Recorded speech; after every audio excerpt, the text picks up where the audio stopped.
She doesn't even go here. I'm bi, actually. Excuse me. Could the ugly, untalented gays please report to the principal's office? Hi, I'm Kurt Hummel, and I'll be auditioning for the role of kicker. Hello! Welcome to Not So Straight Sinners today. If you haven't guessed, we're talking about sinners today. If you haven't looked at the title and you didn't understand the reference, you should go see it. Because if you didn't understand the reference, then that means you haven't seen it. And what are you doing? Yeah, if you haven't go seen watch it? Sinners. This is like the movie to watch right now. So what are you doing? You got to go see it. If you have an IMAX theater near you, it's definitely worth that one for sure. This is not one that you want to wait for streaming. This is one like you want to see in theaters. You need that theater experience. So very special. So for those who don't know what movie we're talking about Ryan Coogler's Sinners. Yes. Ryan Coogler worked on the Black Panther films and the first Creed film, so Yeah. some amazing work under his belt. This is the newest one, and I would say definitely one of his most praised films, if not the most praised film. I agree. It is a vampire southern thriller, I think is how I would describe it. I wouldn't quite It's- say horror. I would say more thriller, but Yeah. I could understand the argument for both, I guess. But it is just such a fun ride. It is a movie that is just firing on all cylinders. Yes. An amazing stacked cast. We have Michael B. Jordan. We have two of them technically. We have Haley Steinfeld. Somebody said like Michael C. Jordan or something. I heard that somewhere. I was like, okay. That's yeah, funny. he's great in this movie. We'll talk about it. But And yeah, we have Haley just a super Steinfeld talented cast. Yeah. And then we have some amazing music elements here. The visuals are incredible. Yes. It's just some blues for those who like blues music. You have a little bit of an Irish jig in like the middle of the film. You're like, Get jiggy with anyways, it's just really great. We're super excited to talk about this movie. So many people are talking about this movie. It is one of the best performing original movies of the century. Yep. Which is really amazing to see for a movie that's just giving it its all. You have one of the highest grossings too of completely original film, not based on anything. It's, especially R-rated and like it's very successful. We're very excited to talk about it. for sure, and I It's gotta very say, deserving. I'm a sucker for a good vampire movie. Me too. Out of all like the supernatural creatures, I've always been a vampire girly. I grew up on Vampire Diaries and the originals and legacies. I will say I have not seen a lot of vampire films, so I'm slacking on that front. But I love good vampires, and of course Twilight. Like there's some around there. For And sure. you know the iconic best vampire movie of all time, Renfield. I've actually not seen that one yet. I haven't either. That's Okay. what I'm I joking. haven't. But We I've just heard need- it's we need to not that watch great. that. Yeah. I don't know. Well, I also- like what's his name, Nick. The guy who's gonna be Lex Luthor. Oh, it's not Nick Cannon. That's someone totally different. No, it's not. I'm totally blanking on it. You're doing great. You're doing great. You're doing great. Nick Holt. Nicholas Holt. Is he in that movie? Nicolas Cage. Well, Nicolas Cage, yes, but the main character Wait. who plays Renfield. Oh, He plays no, Dracula. the Lex Luthor guy. Is that who you're talking Yeah. about? Ooh, He's Renfield. I thought because you said Nick that you were talking about. No, I was not talking about Nick Cage. Guys, I type so slow because I I'm think it's trying to hold my Nicholas Hoult. mic. It is Nicholas Holt. Yes, I'm right. Good job. So, Anyways. Anyways, back to the movie we're actually talking We're about. actually talking about. Crazy trade-off. But. So, before we go back into talking about Sinners, vibe check. How are the vibes over there? Feel very good. I'm ready to yap. It's been a minute, and this is a very fun film to yap about. Absolutely. So, and I have, it's gonna be super hard and be very nitpicky to find anything remotely bad to say about this film. I Sure. really don't like. Neither one of us has an actual con on our list. We can talk about a little. Like I've seen some discussions of people We can nitpicking discuss online, some of the but things that other people have had yeah. drawbacks on. But Yeah. At the end of the day, it clearly didn't bother either one of us that Yeah. much to even put it on our con list. I gave it a 5 out of 5 stars. I would really only understand, like 4 has to be your minimum score for this movie, Sure. or you just didn't understand it. You got to rewatch it. But I would understand 4.5, but I put 5 personally. We'll have to see. I haven't rewatched it, so.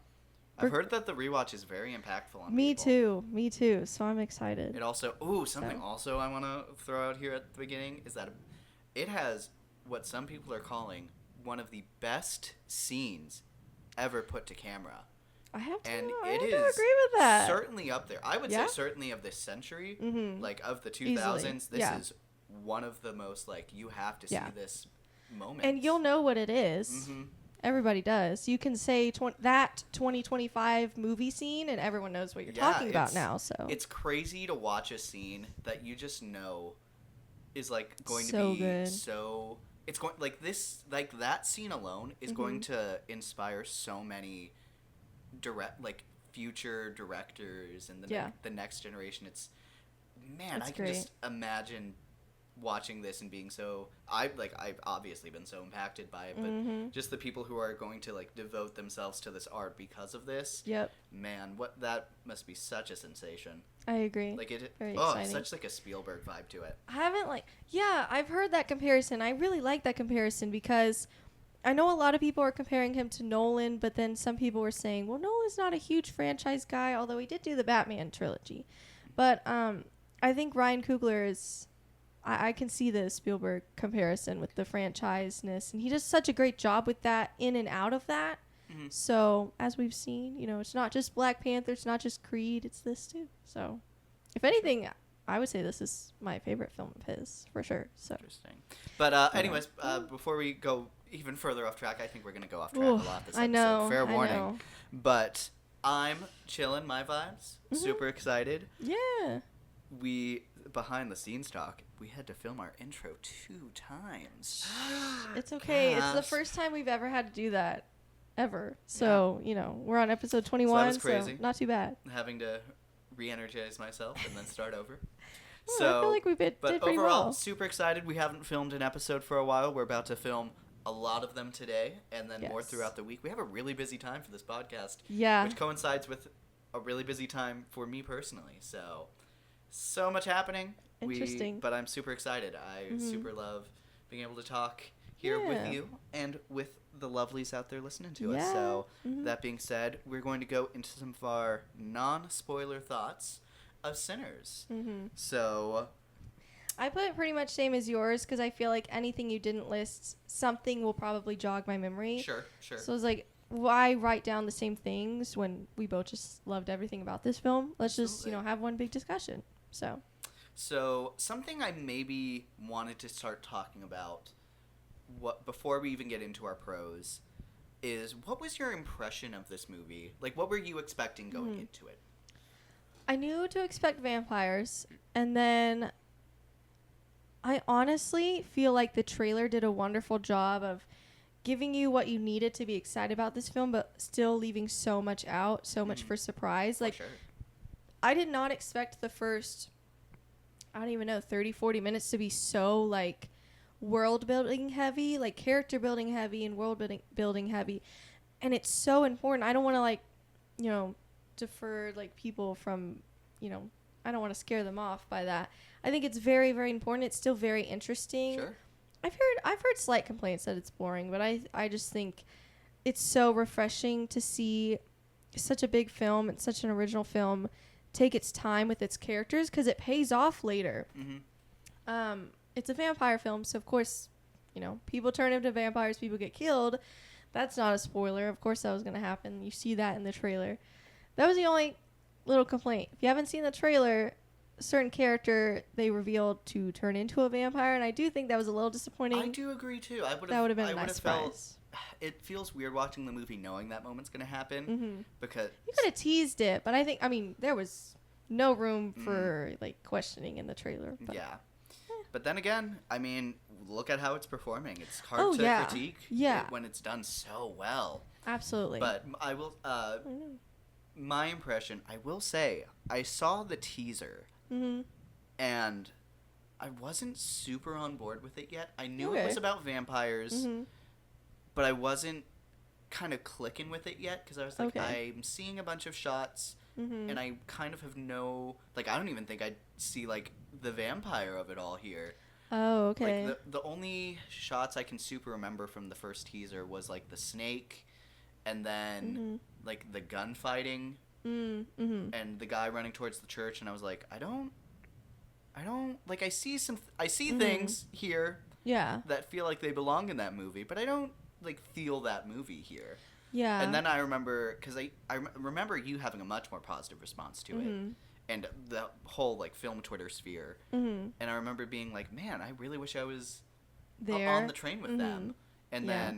then whenever I made my personal anticipation list for the year, it was pretty towards the middle.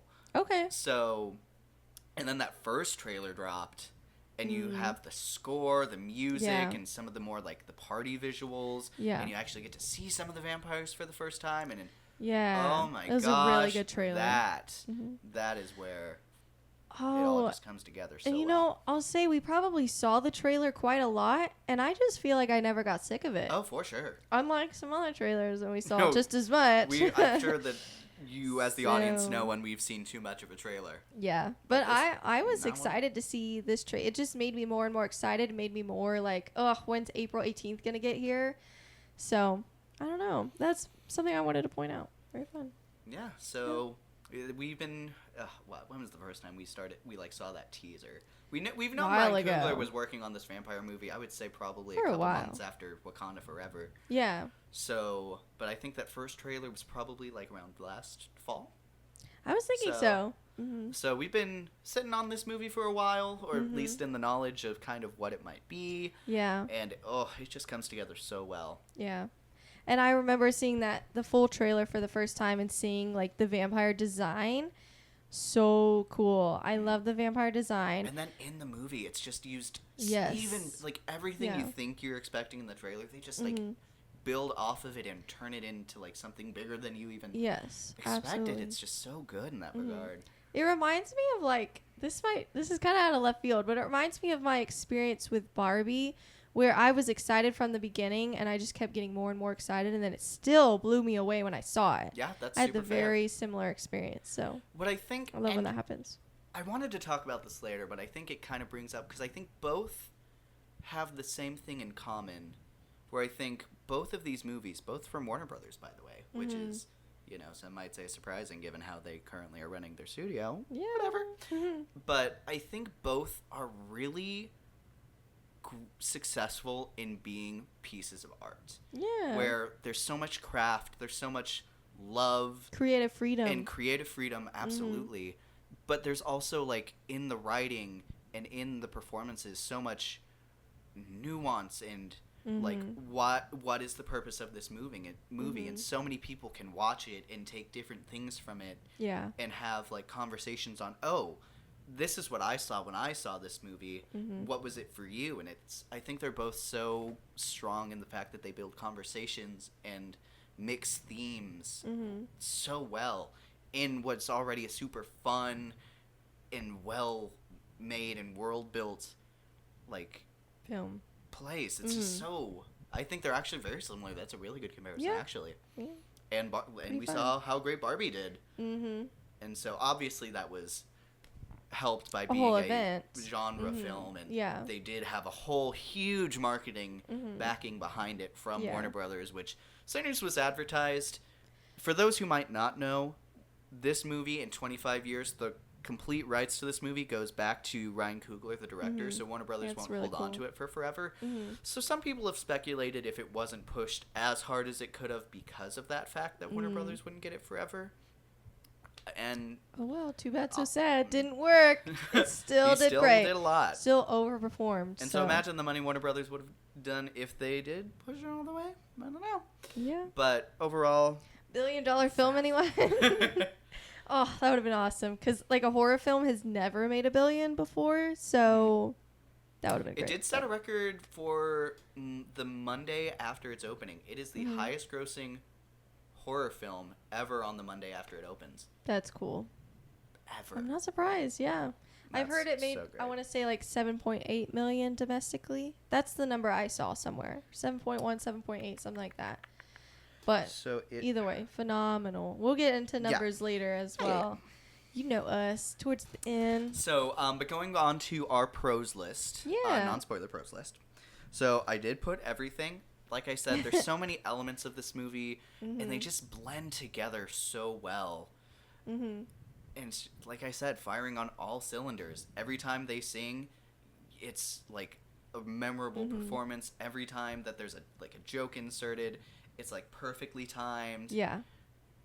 The relation between the characters blend in with the background and the environment that they've built. Mm-hmm.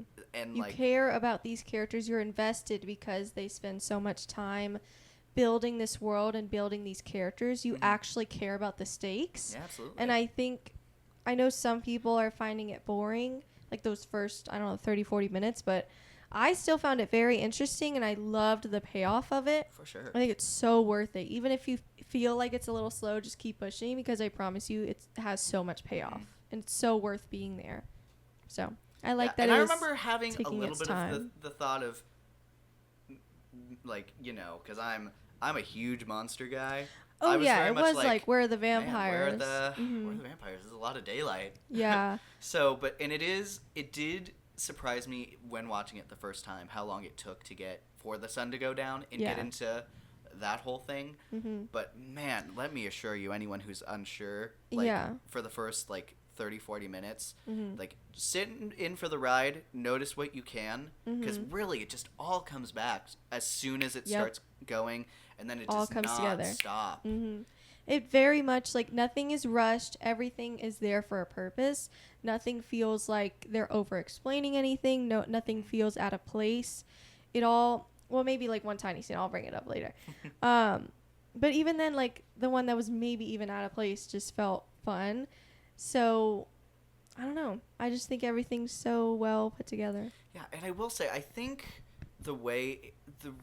a part of the reason it takes so long, in the beginning, Mm-hmm. is they have so many characters that they're putting into this situation and scenario that's the Yeah. point of the film, Mm-hmm.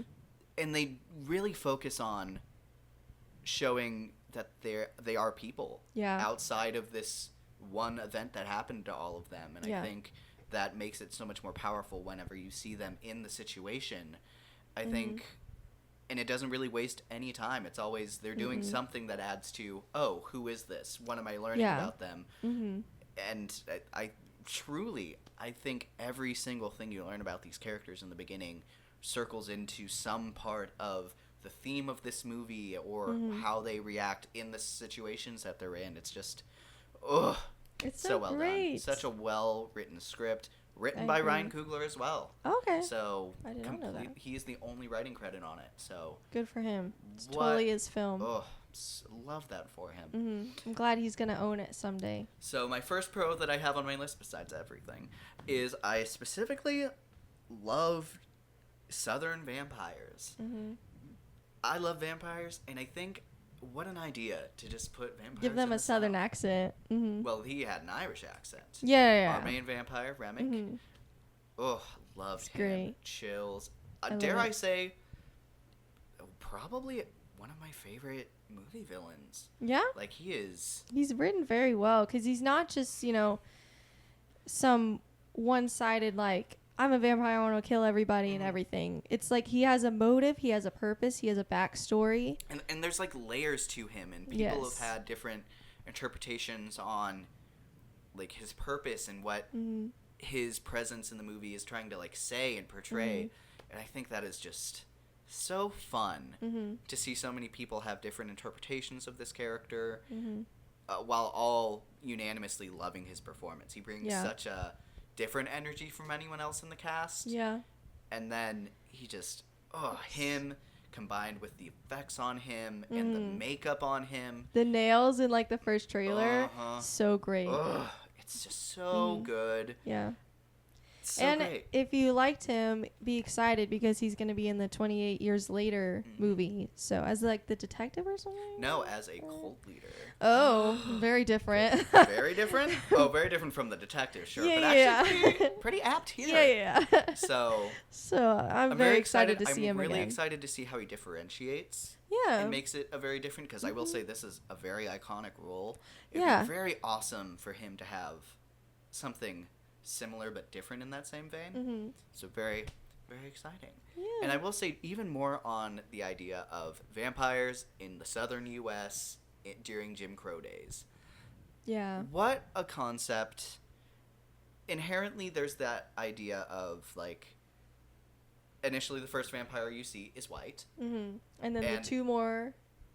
Yeah, and there's Yeah, more there's white more. vampires added Mhm. early on. Yeah. And they're coming at this black community Mhm. get-together. Yeah. And inherently, I think most people looking at that is like, oh, White Devil, that's what they're exploring here. Mm-hmm. And it's, like, more of a, you know, a black and white thing. But Mhm. this Like, film it's just been- goes yeah. beyond that. So in Mhm. black and white is not anything you can say about any part of this movie. It's No. so no. interesting. And I don't think, at least for him, for Remick, it's ever like a motive.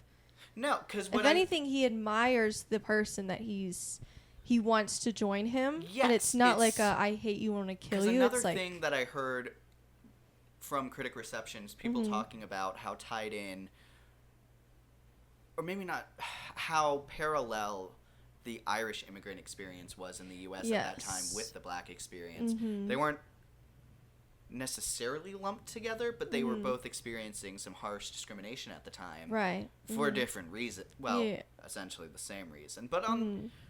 like They were it's the treated same a little journey, but different. same separate journeys. It's, Yeah. it's a really fascinating, Mhm.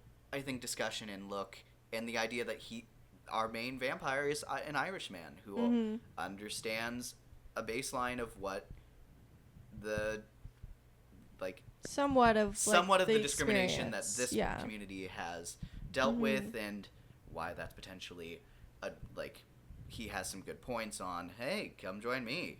We partying.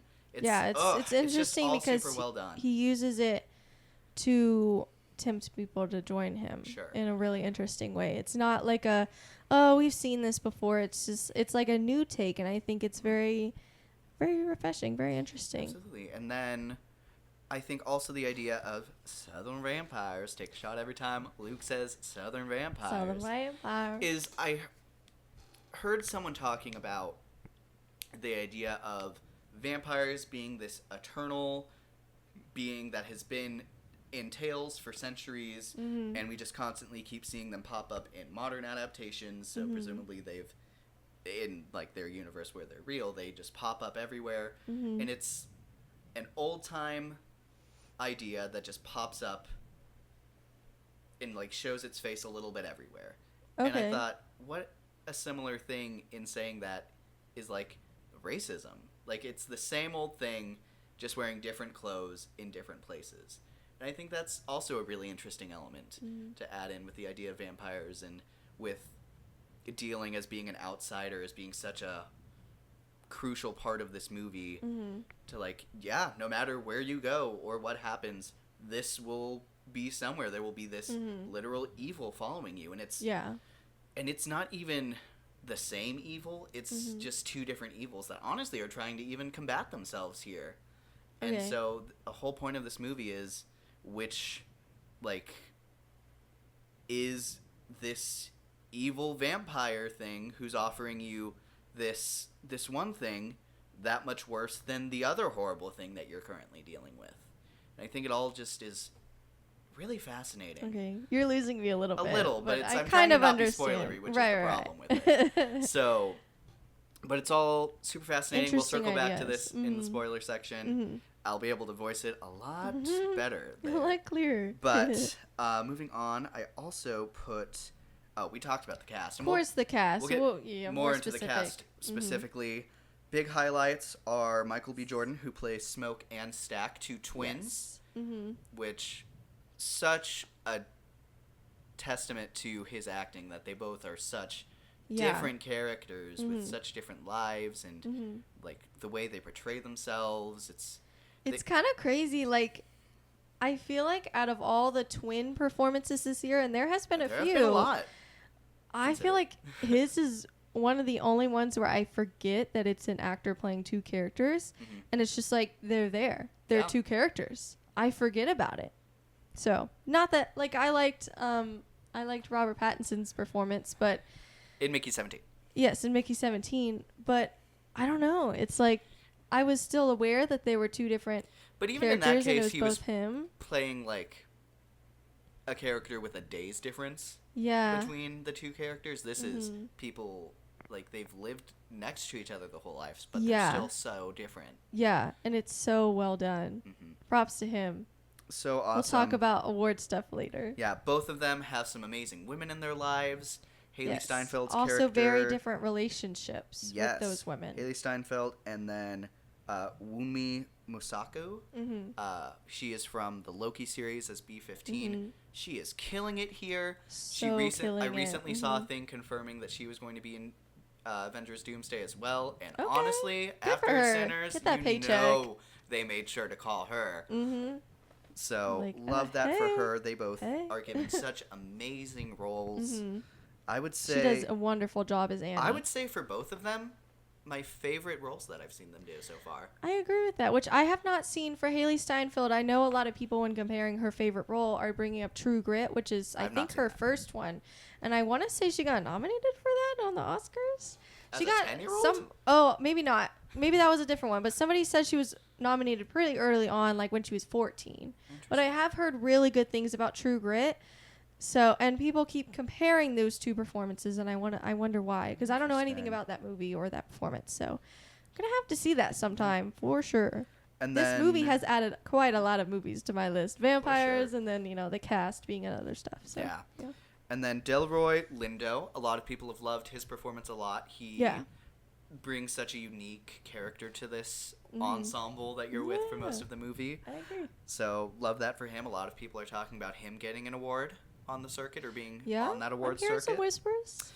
Jamie Lawson, such an amazing, just such a beautiful woman. First off, what a beauty, and then such an interesting character. I didn't even recognize her throughout the movie, but she's in the Batman, and she's the mayor in that movie, which completely threw me off as soon as I looked up some of the other stuff that she's been in. Yeah. Craziness. I was saying she has such a princess face. I compared her she should be, if they ever do a live action Tiana, which low-key hope they don't, just because I don't want them to ruin it. But and knowing Disney with them canceling the series, they're probably not going to, so maybe it's for the best. But if they ever make a princess movie or a period piece where she could be queen or something, you know what she should be in? She should be in Bridgerton.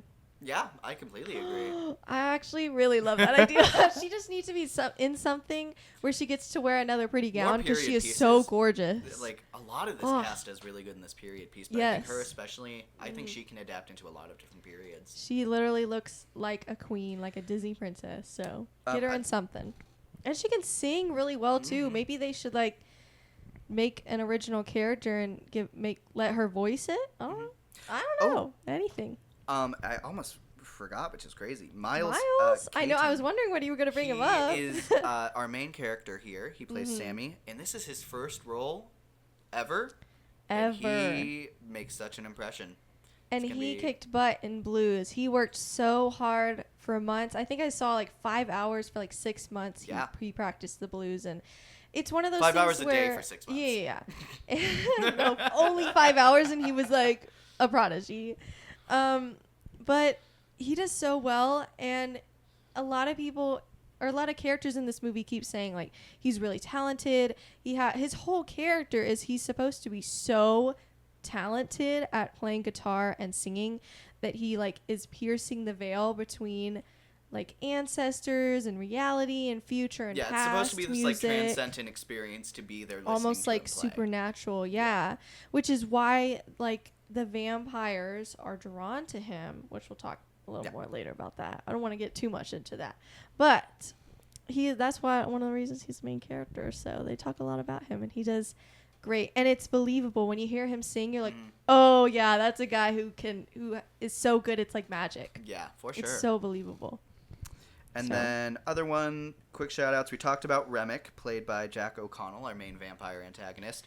Yes. Loved him. Mm-hmm. Oh, I'm just so chilled. Like I said, one of my favorite movie villains. Mm-hmm. And then also someone worth pointing out is Lee Jun Lee, who plays Grace. She was in Babylon. Did not She's love great, Babylon the movie. Loved her I role liked in it. Babylon. I liked Babylon. Babylon's such a divisive movie. It- You really just love it or you hate it. Well, and I don't know. I don't know. love what it's trying to do. I just hate every other part of it except Lee Jun Lee. Love Yeah. her. She's great in that movie. She has such a Period, small role, period. but I wanted to see more. And here you really get to see her get a really good role. Yes, which Really, her role's every- a little divisive in this movie, but I personally liked her and I understood her, even if I For didn't sure. always agree with her actions. I think there are points they could. I've heard some criticism on her role, not her performance. right, it's and not I her think- performance at all. I think there are things that could have been done to maybe quiet some of the comments that are Yeah. being made. Mhm. Ultimately, like I said, in watching it, I'm right there with her, and I can Yeah. follow her train of Train of thought as she thought, does mhm. things. But and with her, she is an Asian actress. She Yeah. and her husband are big roles in this film, Mhm. and I think people have also highlighted how awesome it is that Coogler highlighted how connected. I was saying that like the Irish experience was the same, Mhm. but not as interwoven. But the Asian community, I've seen a lot of Mhm. people talking about how they have a connection, especially Mhm. in Jim Crow South, Mhm. with having communities that face the same kind of discrimination, Mhm. and they really kind of bonded as two communities going through it. Mhm. And so the fact that these characters just blend in so well and as such fleshed out characters in their own right into this Mhm. movie, I think Yeah. is just really, really well done. And then Yeah. there's another part in the scene of this movie Which that we'll talk ties them about in really later. well, which Mhm. I also just love as Yeah. well. Mhm. It's all just so great. So the cast is great. Can't wait to get into spoiler talk where we get to talk more about them. specifically and Mhm. less vaguely. Mhm. But then You have visuals. great visuals. I think If you can see this in true IMAX in one of the 11 theaters, please do, because just see it in theaters in general. It's not one you want to wait for streaming, but go see it in IMAX if you can. Even if you have to drive a little bit, a lot of people are doing that, and if there's any buy movie to tickets drive for, early because for they sure. are selling out. Mhm. I saw today, it was like sometime this evening where it was every seat was filled except for like 2 in the front row across from each other. So Yeah. I'm saying buy tickets early, cause And then like the visuals, I think like there's so much color and like purpose. so pretty. It's such a pretty movie. You can see everything you need to at night. Yeah. And then like the party scene feels so lively when you're in the world in the beginning. Yeah. It feels so lived in, Mhm. and even if there's not a ton happening, it feels like so real. Mm-hmm. It's just super well done. Just constantly navigating through the places it touches in the movie, like the town and then the house, and it really makes you feel like you are there, and it almost makes you feel like you could figure out where to go, and like it's like it feels like a real. It doesn't feel like a set. It feels like a real place. Yeah. So, Yeah, very it's just fun. super great. And what I really love about the visuals and the world building, Mm-hmm. especially in the beginning, is I've seen a couple of westerns, Mm-hmm. and I've liked some westerns. I don't think I've loved a western, possibly with the exception if you Interesting. count the third Back to the Future movie. Love that one. But Mm-hmm. I think this one is like a step above those ones. And I wouldn't call this movie necessarily a western, but the beginning, like with its town and the fields, Yeah, it's it got a has western some similar vibe. vibes. And I would say it's Especially the one scene where someone's messing with his truck. That was given western. We'll talk about that later and it too. differentiates from those, I think, just with how fun it is to be there, and it feels like everyone's like enjoying their time there, and Yeah. like there's things to do here, and there's people doing stuff, and you like Yeah, take it's the a time to just be community. there Mhm. with some super fleshed out characters that you're learning Yeah. about. I have not seen that in a lot of places, in a lot of movies that take place in a similar environment. Yeah. I think that this movie uses that environment really well. Mm-hmm. You press play on the video, right? Yes, we are recording. Okay. Guys, now Now you I'm got me tripping. paranoid the whole episode. Yes, we're good. Ugh. Why does Anyways, that I don't know. I'm stressed. But anyways, Anyways, it's fine. other things, the themes and screenplay, there are so many different themes. Wonderful. Some big ones we talked about, kind of it's a very spiritual film, and it talks a lot about Yes. religion and what you believe in, good versus evil type of stuff, Yeah. values, Mm-hmm. the kind of dealing with oppression and community and the strength of community. Can that be abused? Is there a way to get out of oppression without, like, becoming something worse? There's just so many great themes, and it's never explicitly even told to you what to think. It's just so many ideas Just that explores are these explored ideas. and I wouldn't even say thrown at you. It's just like elaborated to you, but it doesn't spell anything out. It's just so well done. So many characters that embody such different things. The pursuit of freedom is a big one. What does it mean to be truly free, especially in that period? Yeah. And then how that relates to today.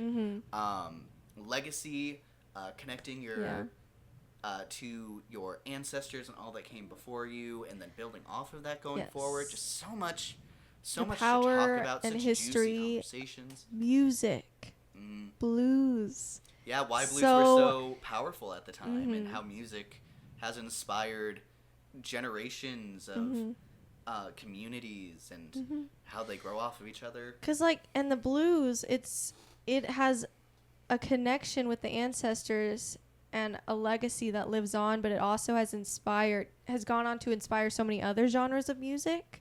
Like somebody pointed out on Twitter, which I have not fact checked this, but somebody said that the electric guitar was invented 1 year after this movie was set, which I think is really interesting to me, because it is mentioned later. I think doesn't he play electric guitar later? Maybe I don't remember, but I feel it's in the scene. It's in the scene, which we'll talk about later.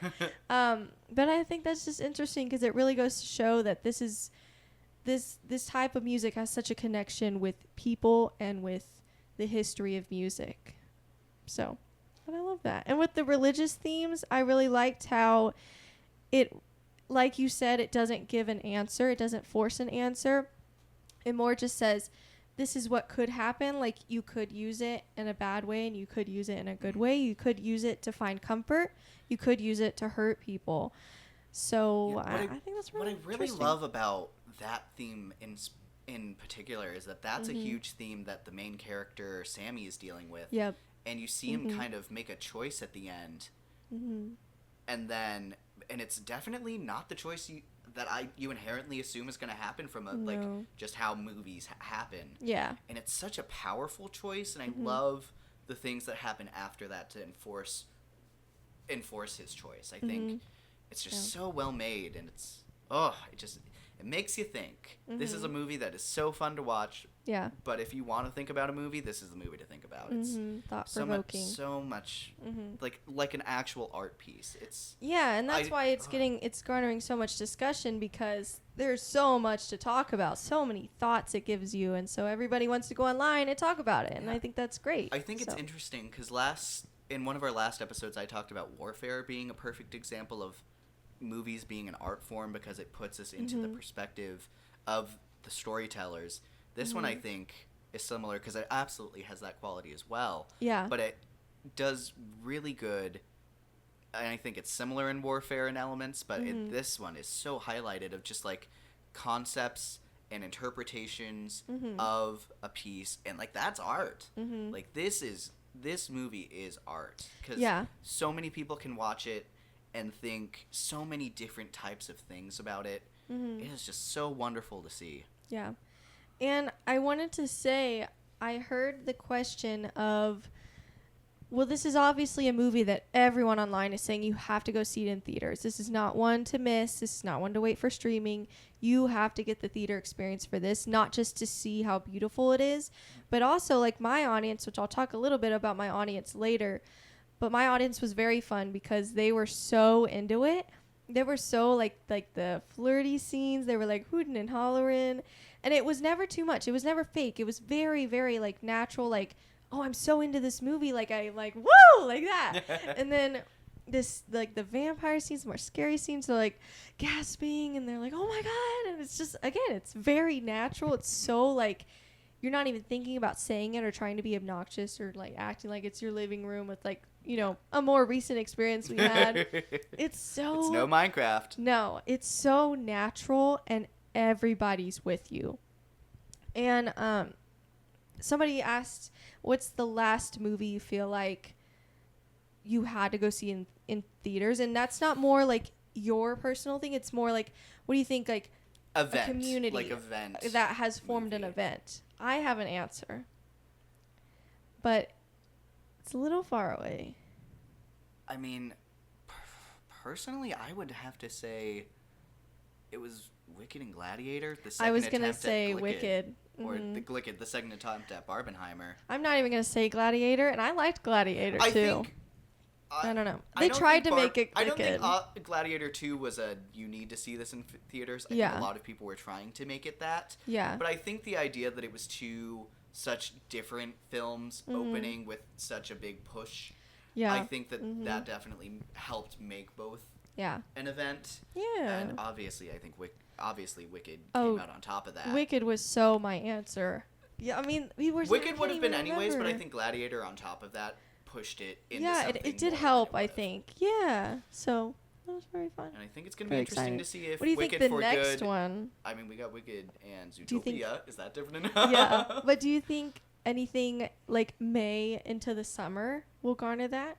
'Cause I also have an answer. I on mean, that. I've seen people talk about Superman and Fantastic Four. That would be my answer. I don't know if that's gonna happen, It would be but that's my wonderful. next guess, and The I thing want is, it to I happen. think DC as a fan base is so looking for reasons to be unhappy, Yeah. and Marvel is getting that way. That I don't know if people can get over themselves enough to actually enjoy themselves. I don't know, man. What a phrase! I'm gonna Yeah. quote me on that one. Yeah. No, and I totally agree. Like, I really, really want that to be another event. I don't want them to be too close together that people pick one or the other. I really hope it's one of those where it's like they're both as good as they look. I'm personally very excited for both films, and I hope they do well. I'd be interested to see if either one of them makes $1 billion, because right now I'm still with the crowd that thinks it's going to make like the 700 to 800 range. Not that I would I complain think if both they are made going $1 to be billion. around that. I think. Yeah. It would be wonderful if one or both of them skyrocketed to $1 Really, billion. I think the best thing you can hope for with that is similar to how it went Wicked into Moana 2 Yeah. into like Mufasa. Yes. I think that is kind of what you Builds your momentum and idea excitement. is for this super heavy movie summer.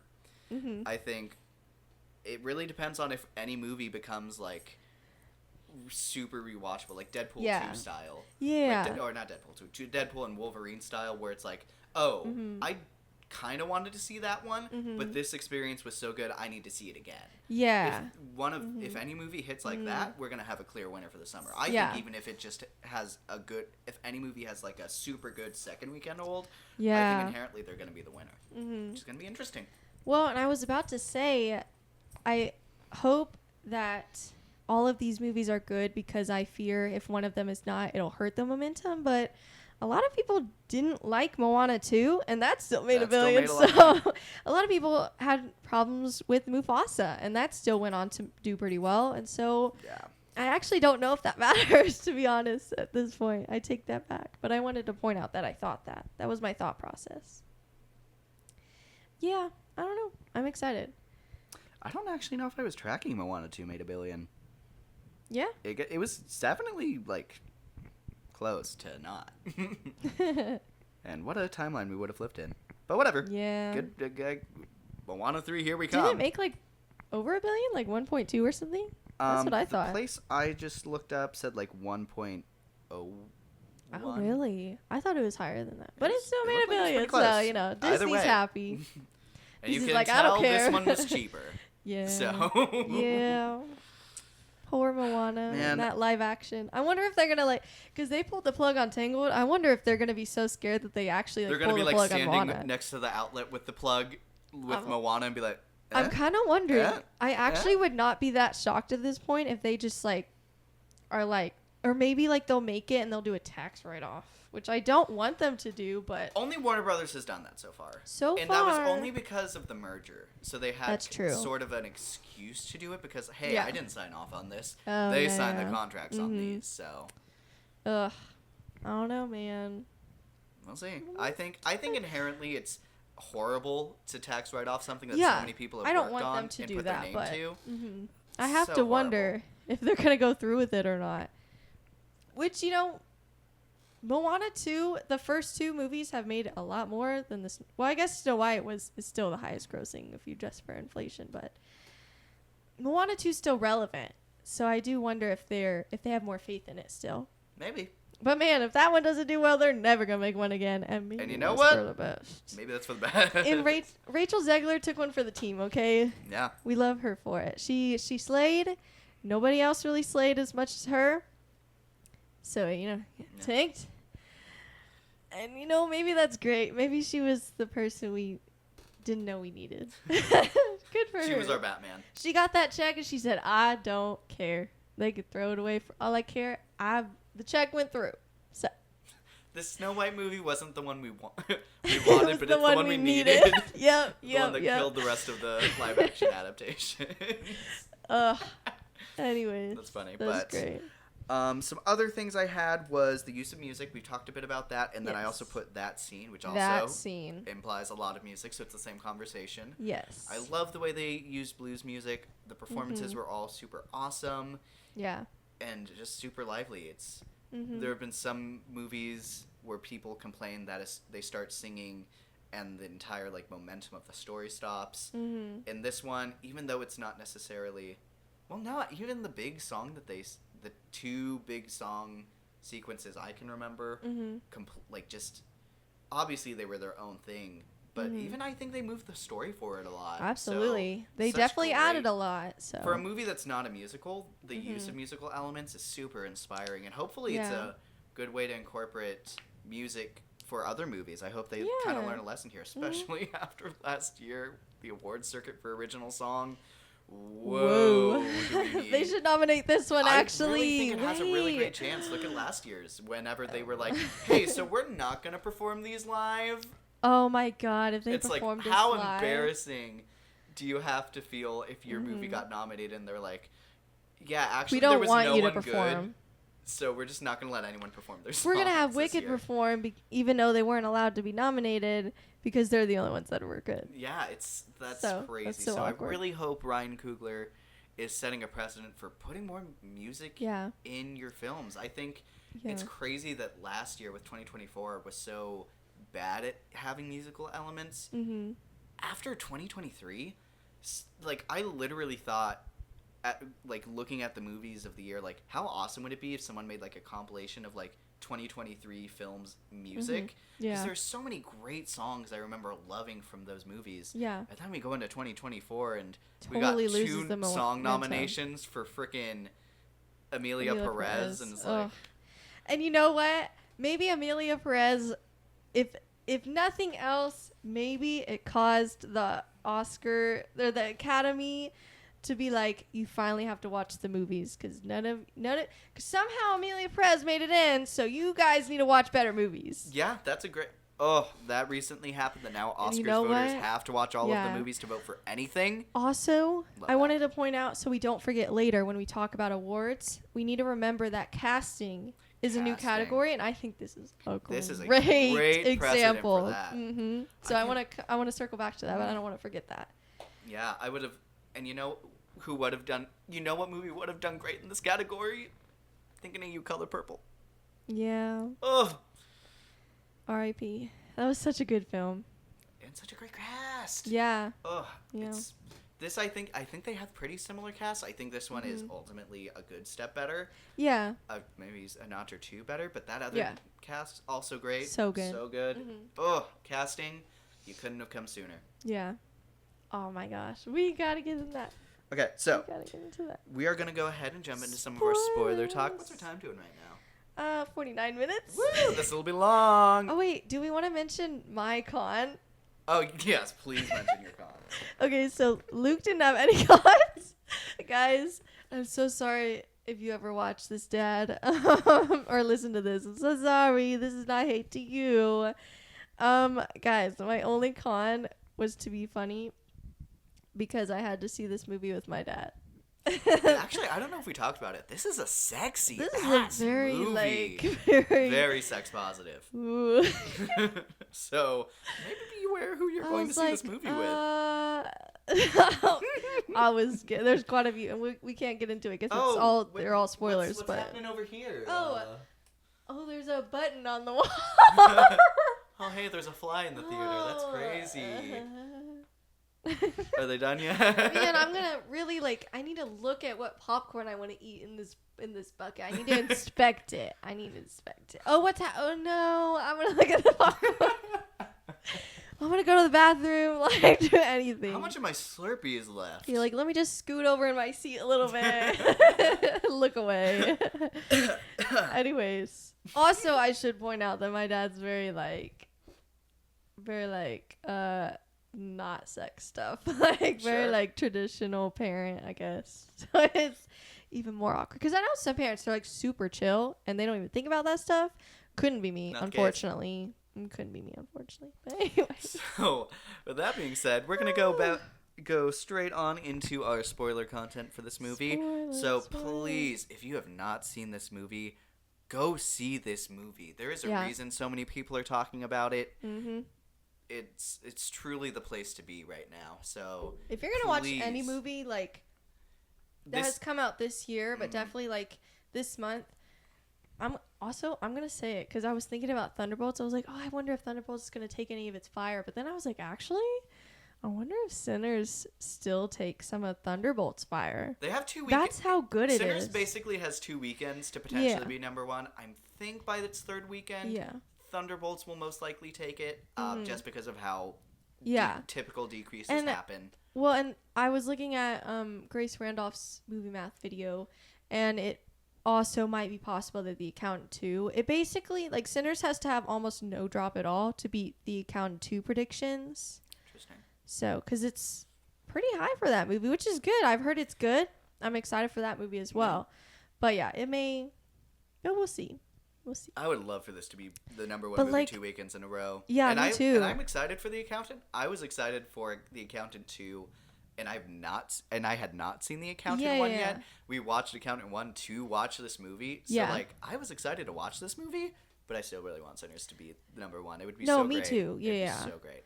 Well, and that's how good this movie is I'm low key, which I haven't seen Thunderbolts, so it's not really a fair comparison, but I'm you should go see this movie. You have 2 weeks until Thunderbolts, so you don't have to pick and choose, but if you take that long, I'll low key say Sinners, but we'll see. I'd be shocked if Thunderbolts, if I changed that, so. Sure. But I mean, I Well, we'll think it's see. just such its own thing. Yeah. It's Mhm. truly, I think, in a category of its own among, some of the most iconic films ever. I think I think So it's so good. fair to say that. Yeah. I It's agree. so great. But Yeah. so going into our spoiler talk, Yeah. let's start Miles. going through our cast. We have Miles Caton, who plays Sammy, and it is his first role ever. How do you think he did?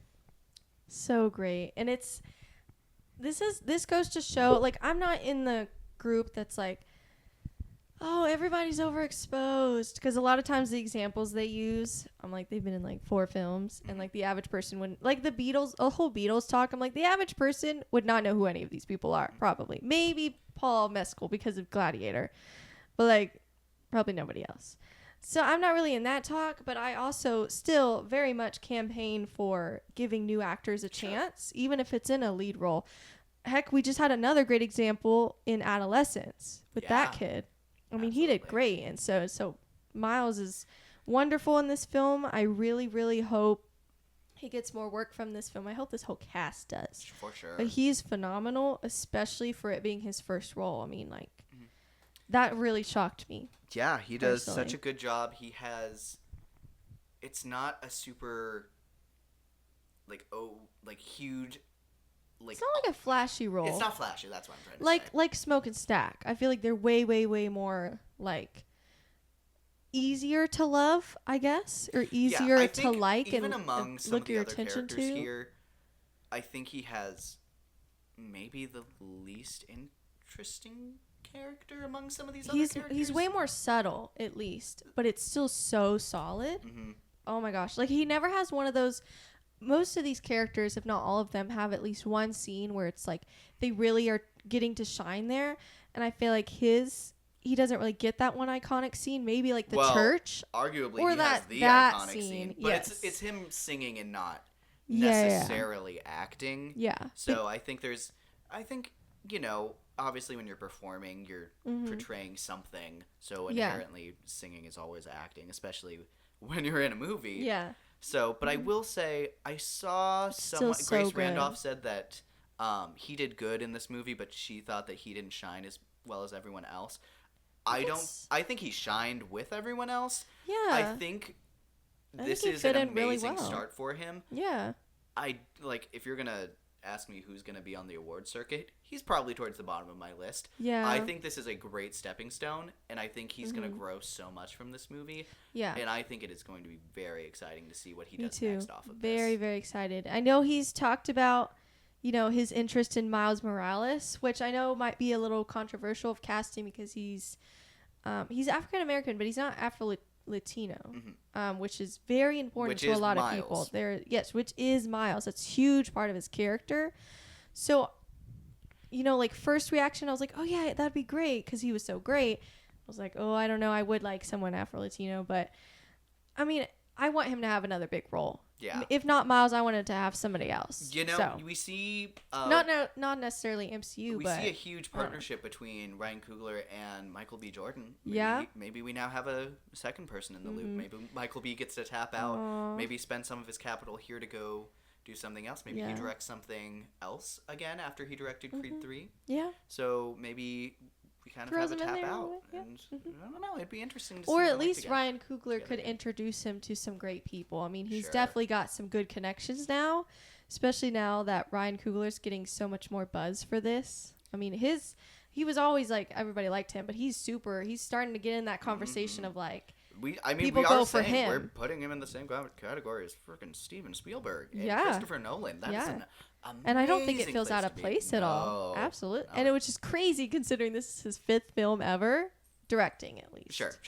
So, because I think he produced the other 2 Creed films, or like was on it. Yeah, at he some was point. producers Yeah. on those, but Yeah, but this is crazy. I did want to talk about his actual role. Yeah. So I think we talked about him being the center of this film and the theme of like religion, Mm-hmm. and his father is trying to make him lean into a Christian typical lifestyle using his music and He's his a love of preacher's music son. for gospel and to be a preacher someday in his footsteps. Mm-hmm. And he wants to go on to be a blues performer and really speak out. Yeah. Blues is something that I've seen people from that community talk about, like the pain and the kind of more dealing with the oppression that the community has dealt with, and Yeah. like putting it into something creative. Right. And I think this movie really, like, with that comparison, it's, you know, people lean into religion to kind of find a way to escape and deal with things. Yeah. But I think some people, and I would say even me, is what I kind of perceive religion to be used as. Not always, but sometimes religion can be used as a means of more ignoring the issue. Yeah. And definitely in this movie, it feels like that's what he's going for. Yeah. And whereas of it blues bringing is you more comfort. dealing with it and doing something with it, Yes. compared to let's just stay in our church, let's sing our songs, Yeah. and all's gonna be okay. It Yeah. feels obviously that's super simplifying what it is in the movie, but that's Yeah. essentially what Some ideas the explored premise with is, that. Yeah. for this character. And it's very like old timey where they're just completely rejecting blues. They're like, no, Yeah. gospel and nothing else. You can't combine this one thing that brings together the community with our thing. It has to be separate. And because your thing is not this thing, it's not what we're doing. It's the devil. It's sin. I think another great thing about this movie that I don't think we mentioned yet is Sinners. This movie, Yes. Sinners, and it is so, and they never have that cheesy line where it's like, "We're sinners now." Yeah. It's something thank goodness. that's so well done Yeah. that I think it's just like, why was this movie called Sinners? Well, because the whole point is everyone is a sinner. Yeah. Like, to be a human is to be a sinner, like to experience sin and have the free will to do so and deal with Yeah. that. And but Sammy and this- like the world he goes into, it they're leads all into that lifestyle of gambling, Yeah. of drinking, of making money. He Yeah. wants to work for his cousins who work for Al frickin' Capone, Yeah. who have guns, who are ready to kill some fools, who shoot people in the ass. And he wants to Yeah. talk to this woman who's married. They get up and personal. He finds He the finds button, guys. button. My whole Um, theater cracked up and I did too. That was one of the. I was actually really glad because I was looking for one of those, tension break moments. And so, thank goodness. But Yeah. it's really interesting to see him deal with that. And then he has this gift. He is one of those performers throughout time who is able to pierce the veil into like the spirit realm where you connect Yeah. with all of your ancestors and kind of like feel everything that came before and everything that you're It's going building to come. towards with your art is kind of all there, and that's where you see that huge scene. Let's go ahead and start talking about that scene, that Yeah. one-shot scene where his amazing performance of his blues song about talking to his dad and being like, hey, you're a preacher, and I love that for you. This is me. This is what I'm singing. Accept me or don't. Yeah, and it's so, and you feel the music already. He's Yeah. such a performer, and then you see the fire of the veil The between piercing the life veil. and death burning away, and then you start seeing these performers that will have this talent or have had this With the talent electric performing guitars. with them, and then the guy with the like electric guitar comes in, and as soon So as cool. that And different came in, clothing like you and- hear the guitar first, and then you see him step in, Oh my and it's god. like, and as soon as that happened, I was like, first, This is the best scene in the world. well, as soon as that happened, I came in and I was like, whoa. What's happening? This feels Oh, like a really yeah. weird thing to happen. What? And I was laughing thrown off along by with the it. clothes. That's what threw me off. I was like, Like, okay, what's 'cause at happening first here? I hear the guitar thing and I'm like, oh, it's gonna start Yeah. playing like other music and like black artists, and we're gonna start Yeah. hearing some of that stuff. And then I see them walk in and I'm like, oh, this What's feels really happening? weird. Uh-huh. And then it's like Once then you I, realize and what then it's I realize doing. it's a starting point, and you start seeing Yeah. all of these other black performers from Yeah. Africa, and then you start seeing like hip hop and R&B and like ballet, Yeah. and all of this art. It goes over towards So the Asian cool. characters who are there doing their own thing in this, and you see their ancestors there, also tying in the fact that these communities did not necessarily merge, but they were connected and bonded, and so obviously they had an influence on each other that builds into what everything is today. And it was just so well done. It's a one shot. You see characters there 1 second, or not there 1 second, there the next, and it's just so well done. The costume of it all, it's it is truly a scene you have to see to believe. Yeah. And like So good. anything that someone who's listening to this and hasn't seen that scene is thinking, it like talking about it just can't do it justice. No. It You is- gotta see it. ugh. And you And gotta then see it in theaters in a theater too. is Yeah. truly an experience that I cannot recommend more. Like I if there's a agree. reason to be in a theater this that year so movie. far, it's to see that scene. And this is that scene we were talking about. Is like this is going to inspire people the way Spielberg did whenever people first saw the like Jurassic Park dinosaurs. Yeah. Like this is truly a reason to see and love movies and see what movies can be and how it can like acknowledge it has such a timeless feel to it, specifically because we Yeah. see our artists today and the music that we're seeing from that community, and mixed with the music of that time, mixed with the music super before that time, and from like ancestral African roots, and it's just so like beautiful to see it all put together Yeah. as like one thing throughout time, and it's so really good. beautiful. Very well done. I feel like that's got to be the scene they show if they're going to campaign for an Oscar. And I hope they do. I hope Warner Brothers pushes this and gives it the push it deserves for Oscars. For sure. Ooh, I fear for this being shut out. I Well, fear see, for it. I don't know if there's any, because it definitely doesn't have, I think, the vibe that Challengers did. I think Yeah. it does in the film sphere, but it has broken out of the film sphere way more than Challengers ever did. Yeah, yeah. And And I know I've seen a lot of people compare it to Challengers, and I think that's more, I think that's misdirected, because I feel like it's more just because they both came out in April. Yeah. and it's fresh on everyone's mind that it got snubbed, which it was snubbed, don't get me wrong, but this is a much bigger film, and this is, I mean, people liked Challengers, but this is everyone's talking about this film. So I feel like it's easily much bigger, and there's a lot.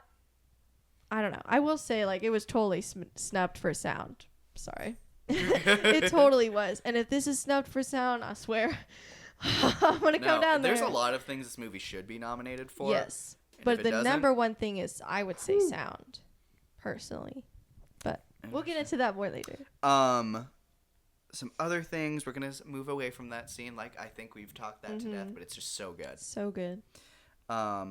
Piercing the veil and summoning evil. So we talked about Remick, and the whole reason that he's the antagonist of this movie is because he can feel Sammy piercing the veil. And in the beginning scene, they talk about how there's an evil that's drawn to this power. Yeah. Whenever he starts talking about it, he's like, "You have the power to invite my friends over, and I just really want them over here. So you're gonna join me.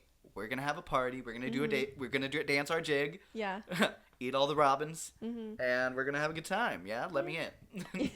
That's So his pitch. let me in. Hey. Let me in. Here's my Irish jig. Was it good? And I appreciate, for a second there, I thought it was going to be played off where I was like, uh-oh, the white people are singing. They're trying us. Like, I know. But then In my mind, I was like, I know exactly where this is going to go. And it's going to be funny, but we've seen it before. But it doesn't go that they way. unironically ate that. They did. And they even have, like, I think Michael B. Jordan's character is the one who's, like, nodding along. He's like having fun. He's enjoying Smoke. it. Which it's still not, No. I think it was Smoke, I want to say, actually. Hold on, which one's red? Oh, Stack is red. Yeah, it was Smoke. Oh, okay. Smoke's up. Which is, it's not as good as Sammy. No one's Sammy. That's the whole point, is that they can't pierce the veil, but it's still good, and it's still tempting, which I think is so much better than the easy route they could have taken, which still would have been good and funny. But this was just so much better, and I love it. So many great choices here that are not obvious choices, and it just does such a big favor for this film. I love it. What you looking up? No, I just messed up my definition on which twins are which, but that's fine. Oh, yeah. But, and then, I also think it's interesting with evil in the conversation of, if you don't do this one thing that your preacher father is telling you, are you inherently evil? Is you being yourself, because everyone's a sinner. If you are not constantly repenting that, are you evil? And then you have literal evil embodiment come to you and is saying, "Hey, let me in." Yeah. I think that is so core to the point of this movie, where it's like, if you don't want to be evil, like, you don't are have to you be evil? Yeah. You don't have to be evil just because someone says you're evil. Right. I think there is something really powerful about inviting the devil in is a choice. Yeah. It reminds me a lot of the Fear Street movies in that regard. But I don't know. I think they use that element really well. And then you see him go through this super traumatic experience. So many people he knows becomes vampires. And then he ends up killing the main one with the guitar that he was given. And then he runs back to church. And his father, in that opening scene, you see him... as he's being invited in, it cuts to Remick, the evil vampire lord, who's essentially saying the same thing, where it's like, "Hey, you have this hurt. I know how you deal with that. You join me." And they're both saying the exact same thing. Yeah. On, like, the different scales of holy to unholy.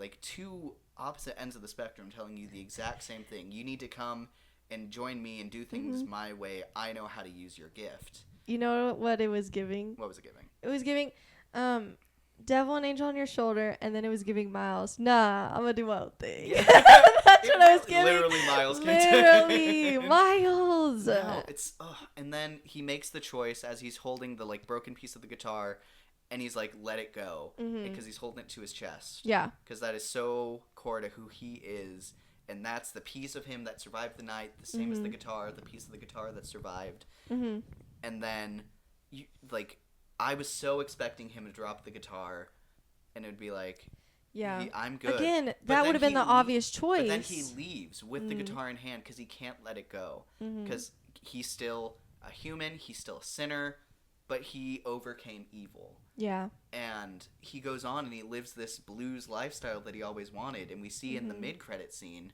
that he goes on to have a good name for himself. He names his band because what's the Pearline, I Pearline. think. Yeah, he Pearline's names the it name of the after the band. girl he likes. And he still has that scar. It heals, but it's still there, a part of him.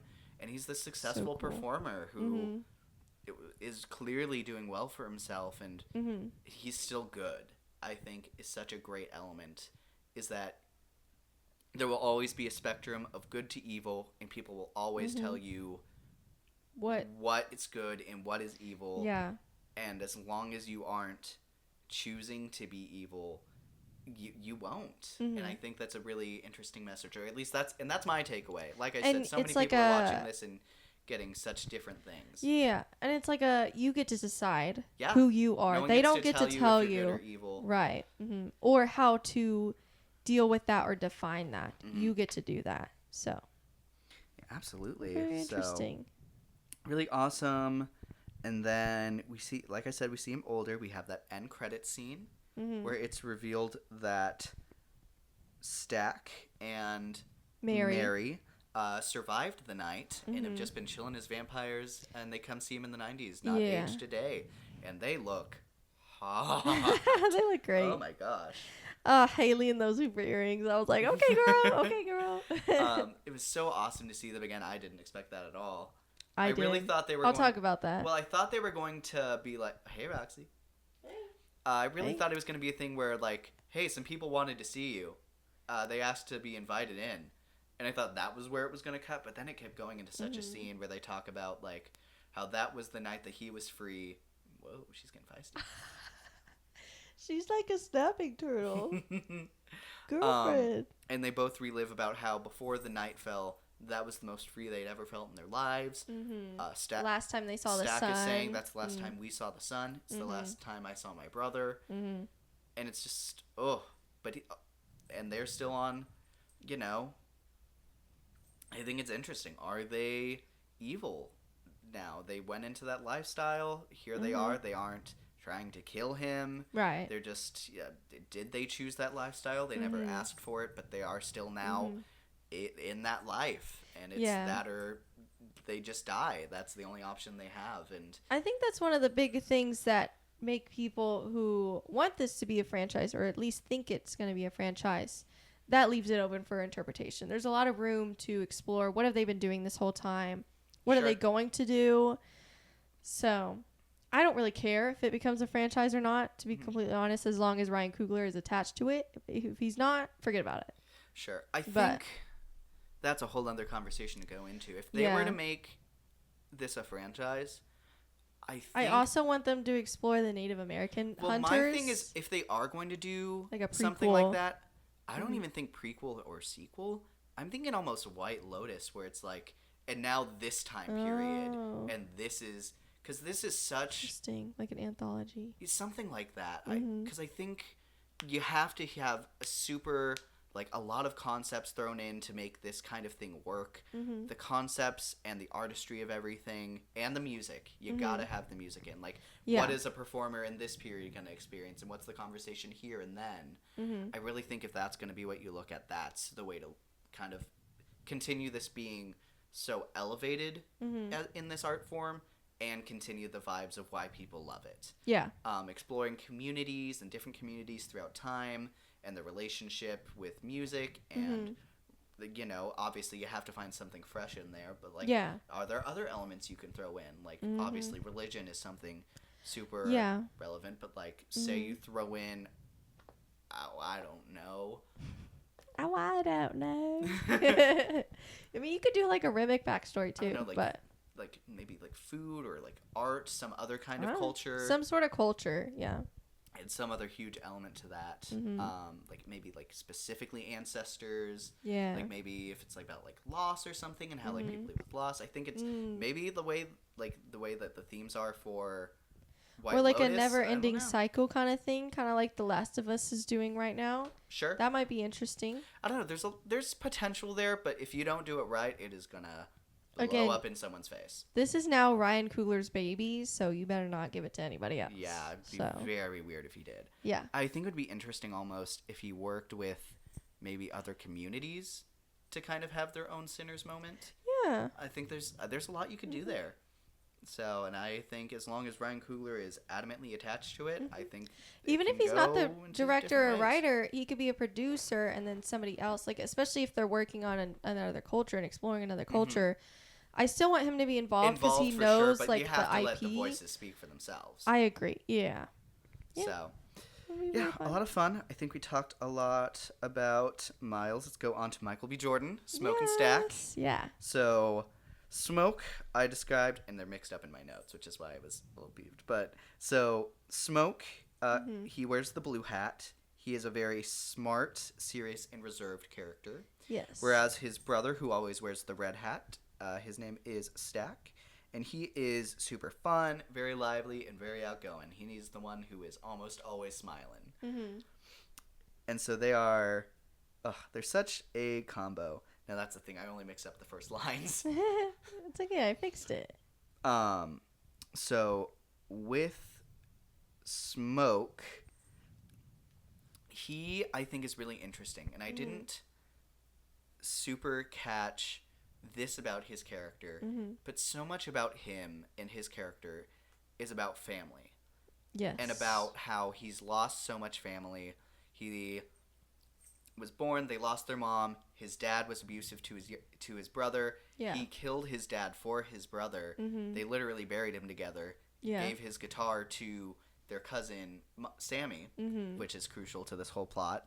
It was funny because they lied to him about whose guitar it was. But Yeah. I liked that it was his dad. That was fun. It was a good reveal. And then he met his wife. They had a baby. Either miscarriage or the kid died really early on. Yeah, stillborn or something. So, and then he ends up not being able to handle that is the impression I got, or at least it's definitely a part of the reason that him and I want to Smoke rewatch that leave. scene. Yeah, because I missed a lot in that scene. So And then, I was really confused why a baby showed up later. I was like, what's happening? Is he imagining his future that's not going to happen now? Because there was that iconic line where he was talking, where she was like, "You still wearing that necklace?" He was like, "Yep, I still got this necklace on." He's like, "Yeah, I know you do, because that is what's kept you alive and safe. Because I've been praying and doing my thing with that necklace every day since you've been gone." And then he was like, "So why didn't that work for our child?" And she's like, "I don't know." Guys, somehow I totally missed the second half of that. I remember the necklace part.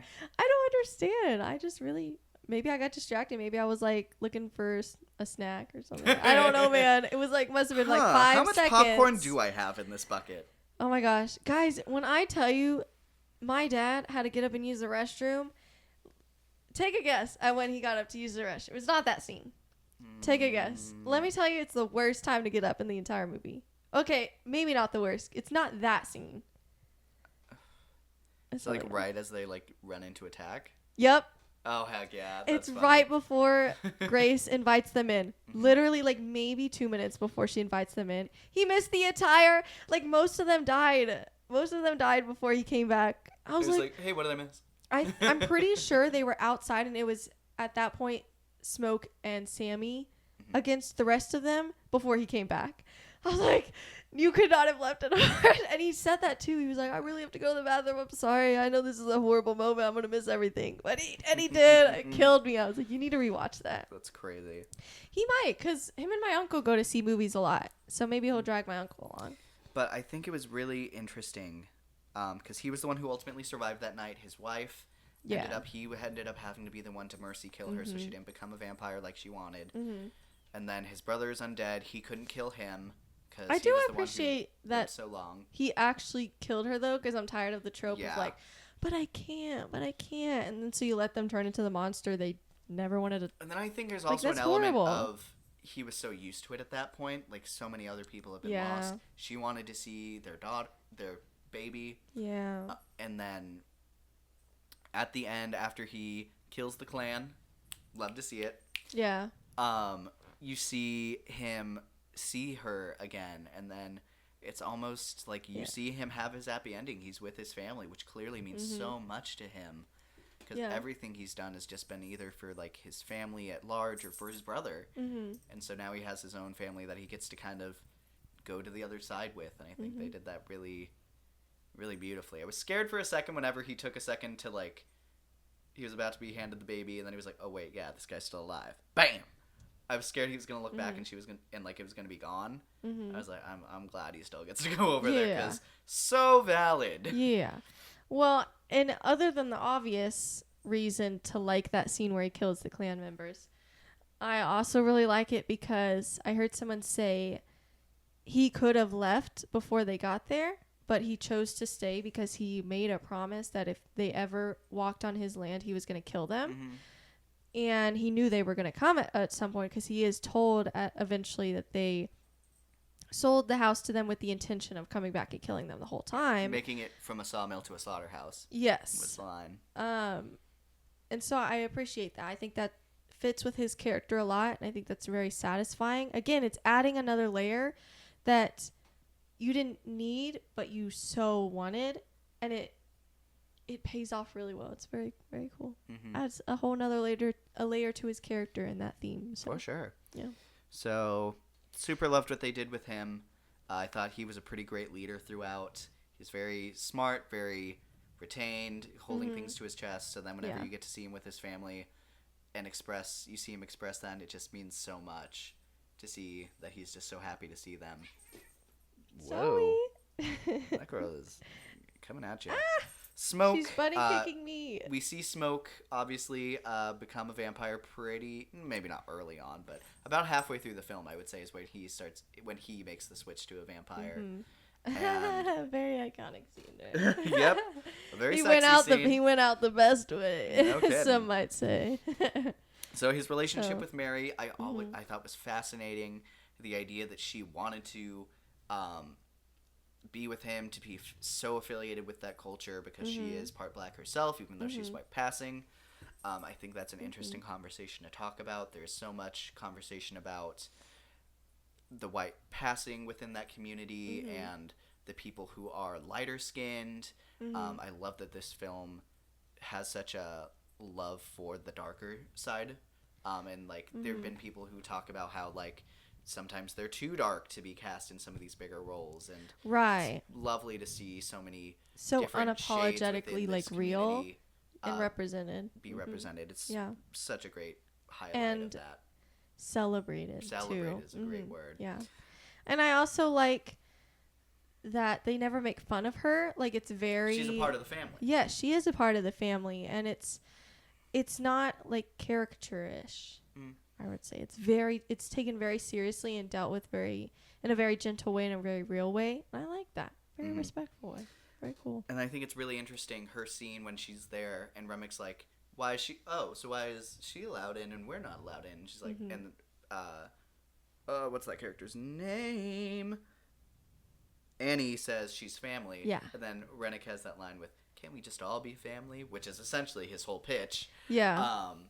But I think it's interesting to see her go out and be like, kind of using her quote White unquote passingness. privilege, Yeah. within like being passable as a white person, be like, they're going to be more receptive to anything I have to say. They'll Yeah. be more honest with me, and kind of using that to stand up for her community. I think. Yeah. I think there's something very. Well, and it's a big conversation now because, like, no one would really care now, or most people wouldn't really care.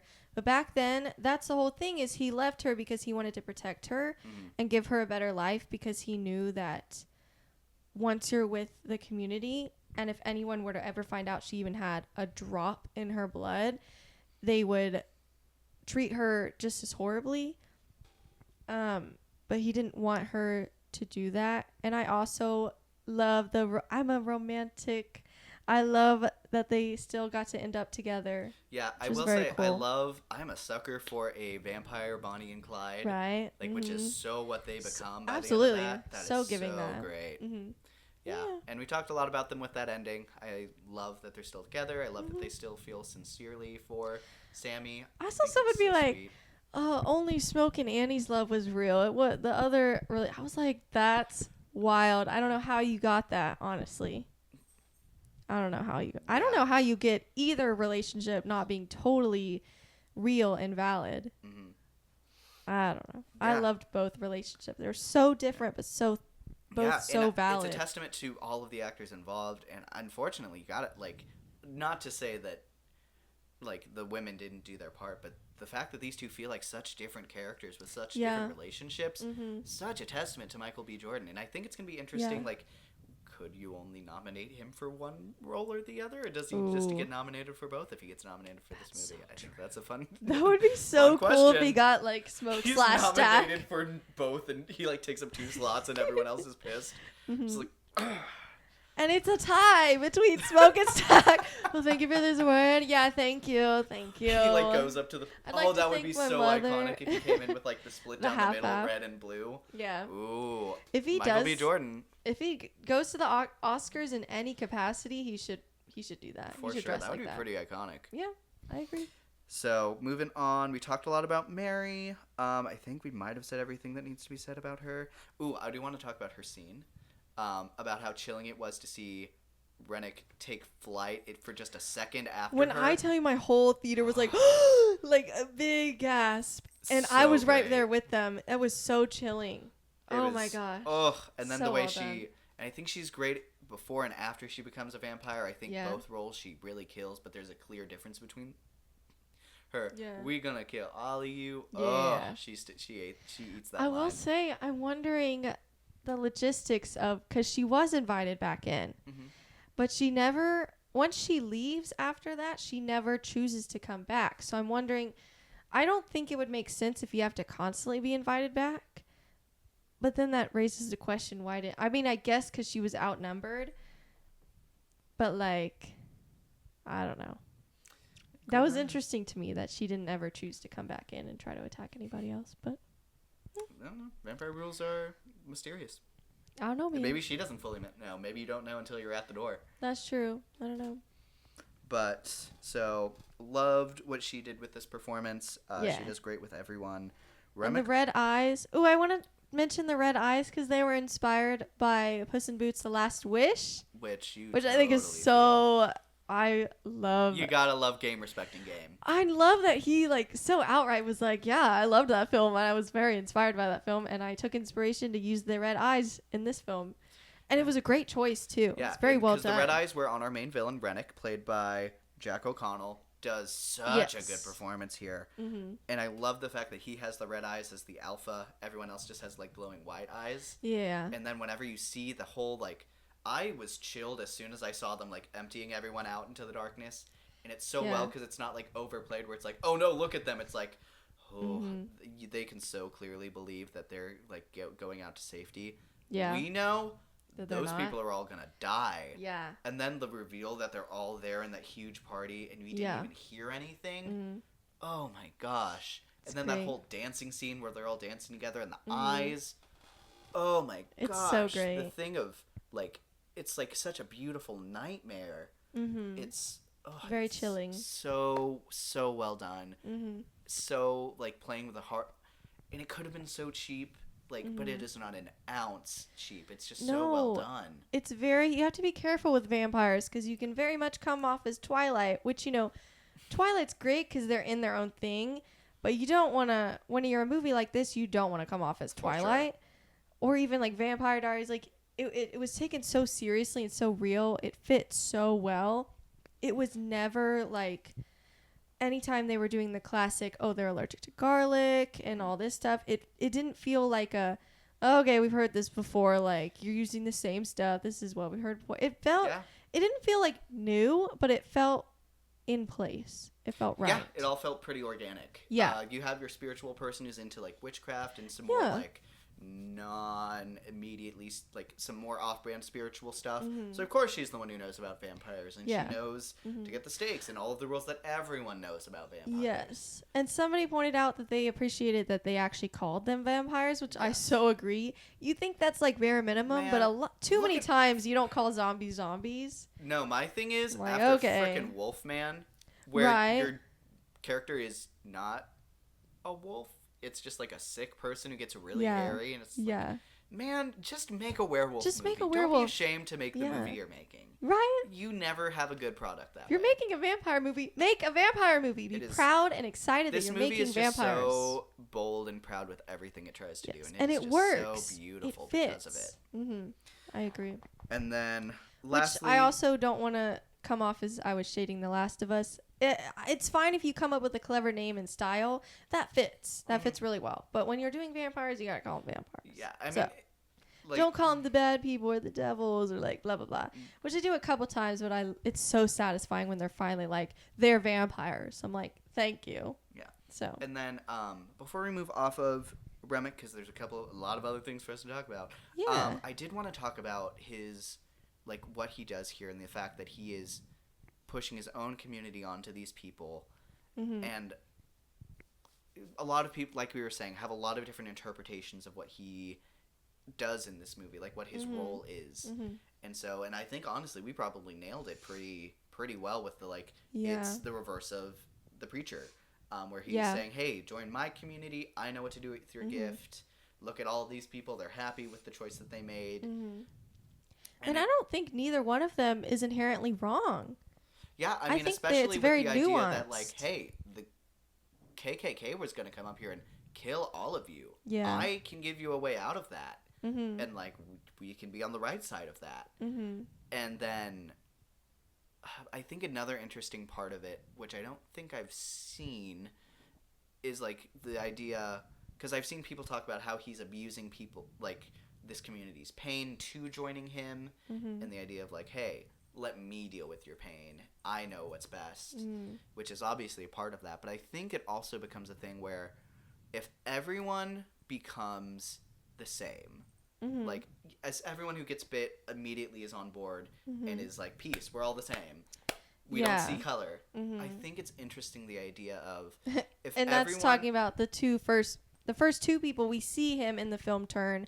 They are KKK, are KKK members, members. but then they're like totally nice after that. Yeah. It's total switch, and it's genuine too. It's not like a tactic to get inside. They really have changed their mindset, and I thought that was very interesting. I think it's interesting, and I think it's an interesting look at your lack of belief, or like your giving up of your beliefs, whether they're good or bad, to join this cause wholeheartedly. It's very Yeah. cult-like, and I think the idea that he's pushing for a world of unity where everyone thinks the same and everyone is Sounds just very the same. peaceful. It sounds very good, but then you lose. Where's the choice in that? You lose your choice, and then you also like lose. Not that I identity. want people to choose to Like be you KKK lose, you members, lose your but- identity. It's like Right. essentially.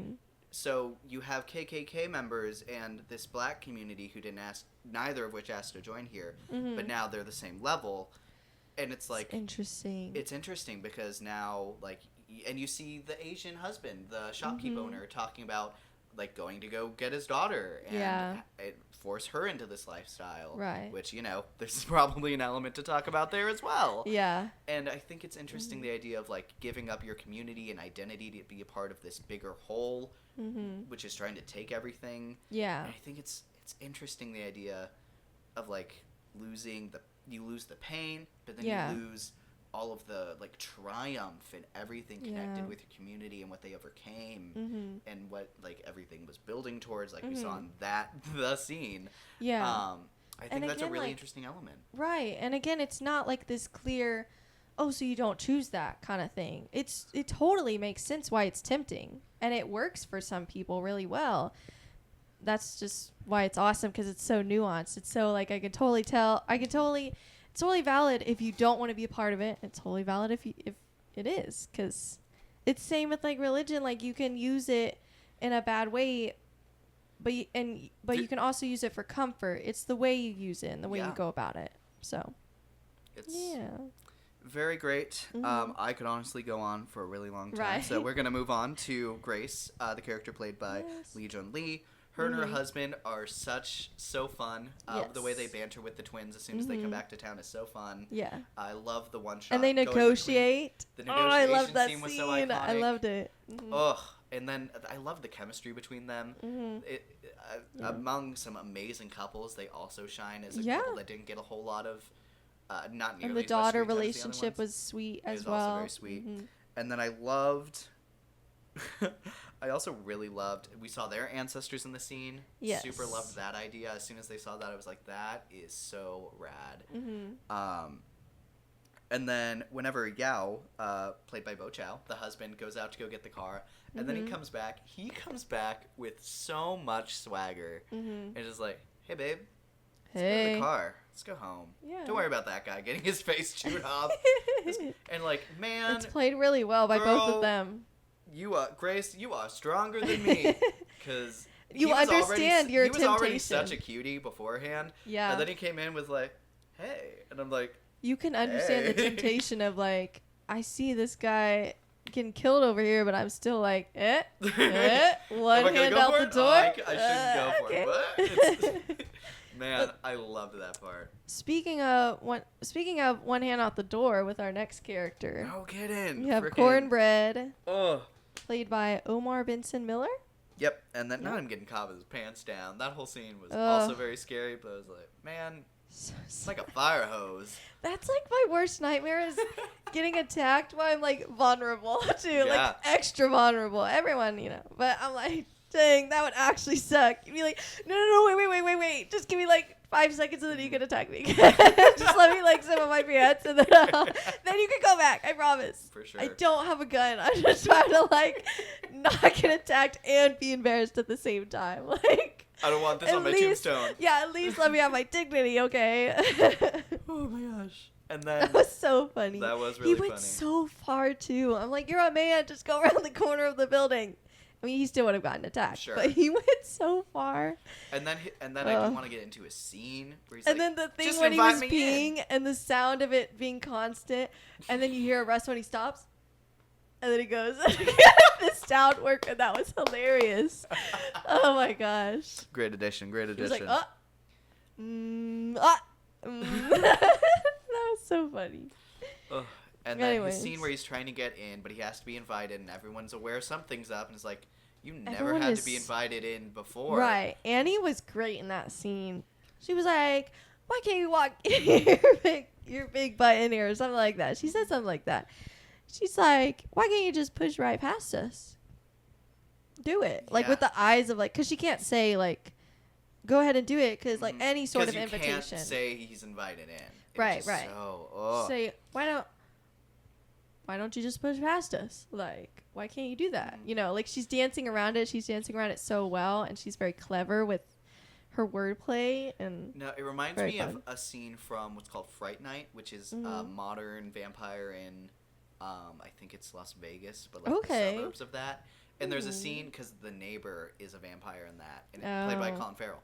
okay, And okay, there's good a for scene where him. the main character is like, he's like at his back door, and he's like, "Hey, so I saw you like taking pictures of me and stuff. I'd like you to stop doing that."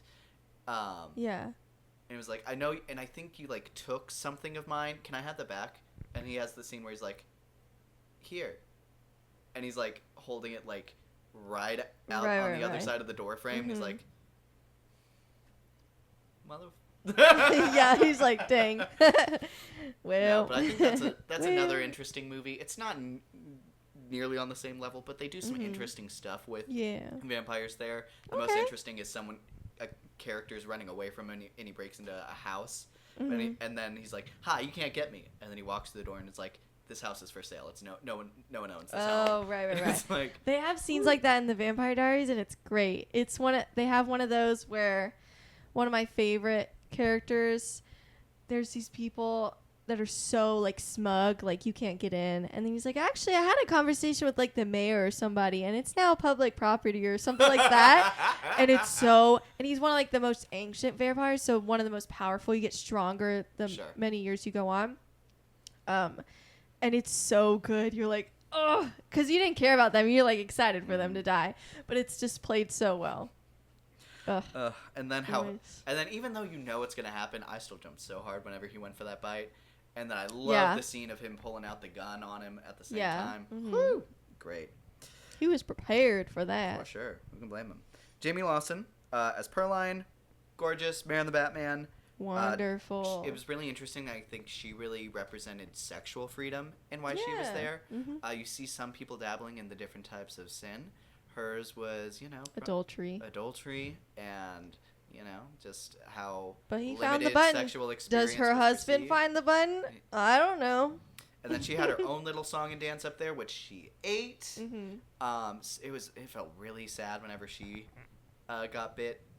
I remember Yeah. thinking, man, ugh. And that's why this is the payoff we're talking about. That's why you want to spend 30, 40 minutes with these characters learning to love them and know them, because it makes their deaths matter. It makes it sad. There's stakes there, and you feel what the other characters feel. You feel what Smoke feels when Annie gets bit. You feel what Sammy feels when Pearline gets bit. Yeah, So, absolutely. And I think yeah. with her, I think it's really tragic that you can tell she's such like a close to her chest kind of character. Like she clearly walks the straight path. Yeah. And this is clearly supposed to be just like a dip, like a toe in Yeah. the pool of like, what is this lifestyle like? Yeah. And then unfortunately, she just gets engulfed by it immediately through no fault of her own. Yeah. And it's like, Just- so because she was a sinner, Preacher on that whole side of the argument, did she ask for this whole lifestyle Yeah. by just like coming to this party that she was invited to by this super happy and outgoing community? Again, like, what makes you evil? At what point? Which Yeah. obviously she's not, but I don't know. Some people in that movie would argue that she was. So And I saw you, and there's, hold that note, because I want to mention this before I kind of jump off of that into our Okay. next character. Uh-huh.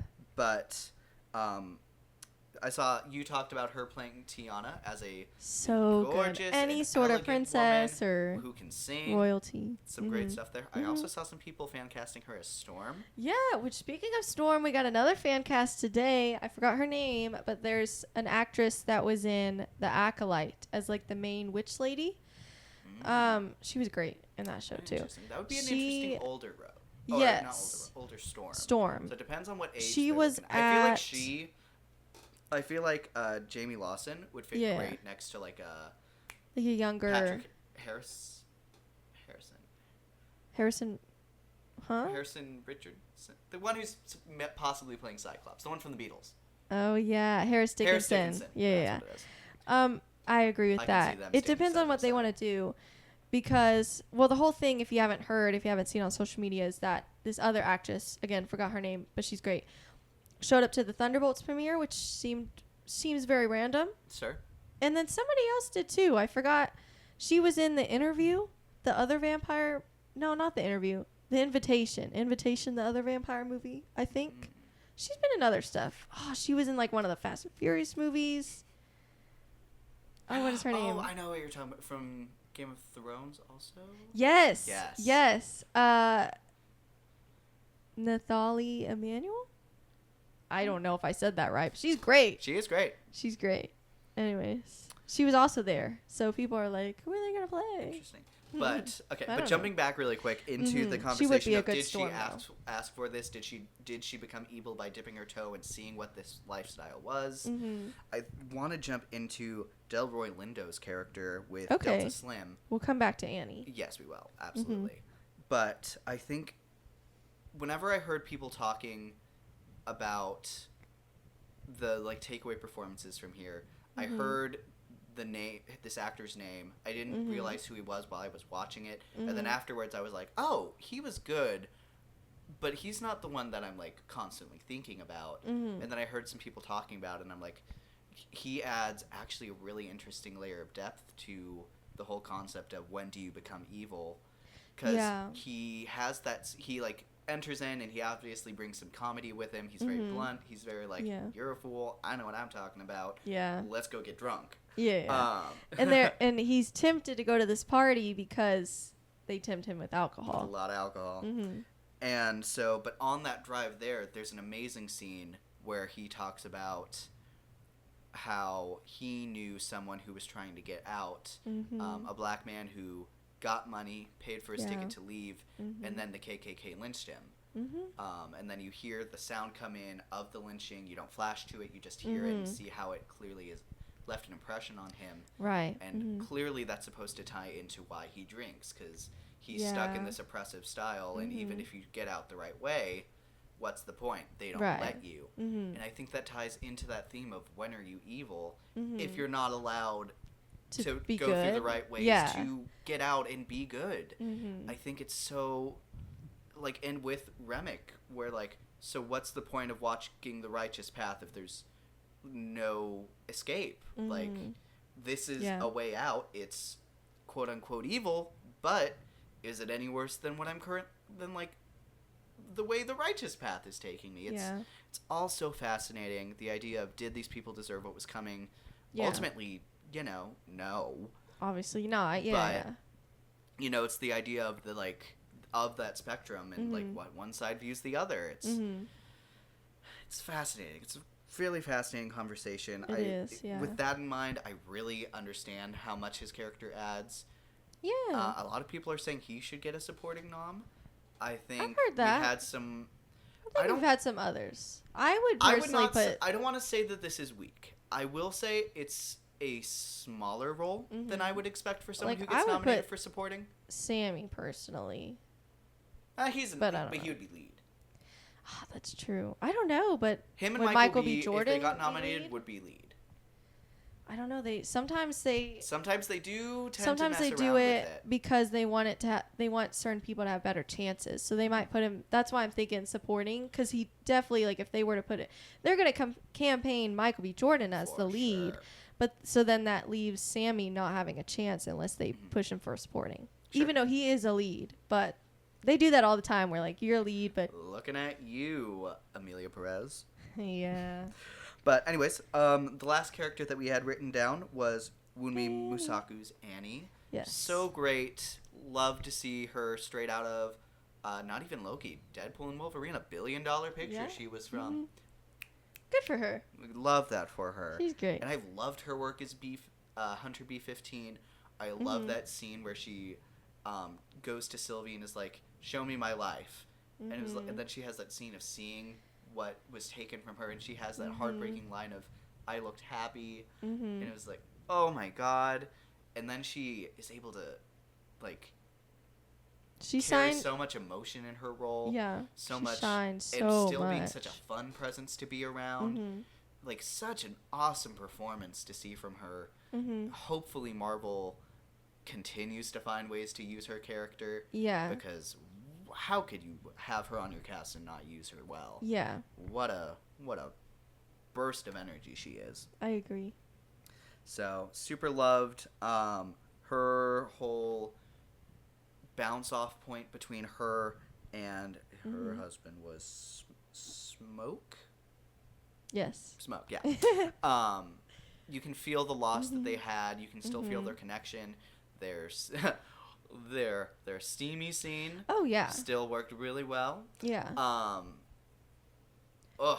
Well, and that's the thing that I love about their relationships, and it sucks that I'm seeing a couple people totally missing it. They keep saying, like, oh, well, they left them, but they had such a good, like, you can see the heartbreak in why they left them. Yeah, in it's each couple. It's not that they look at real life. didn't There care. are plenty of couples that just can't get over something like that. And Yeah. you can't, like, who can blame them? Like, when you Yeah, put exactly. It's so still much into sad.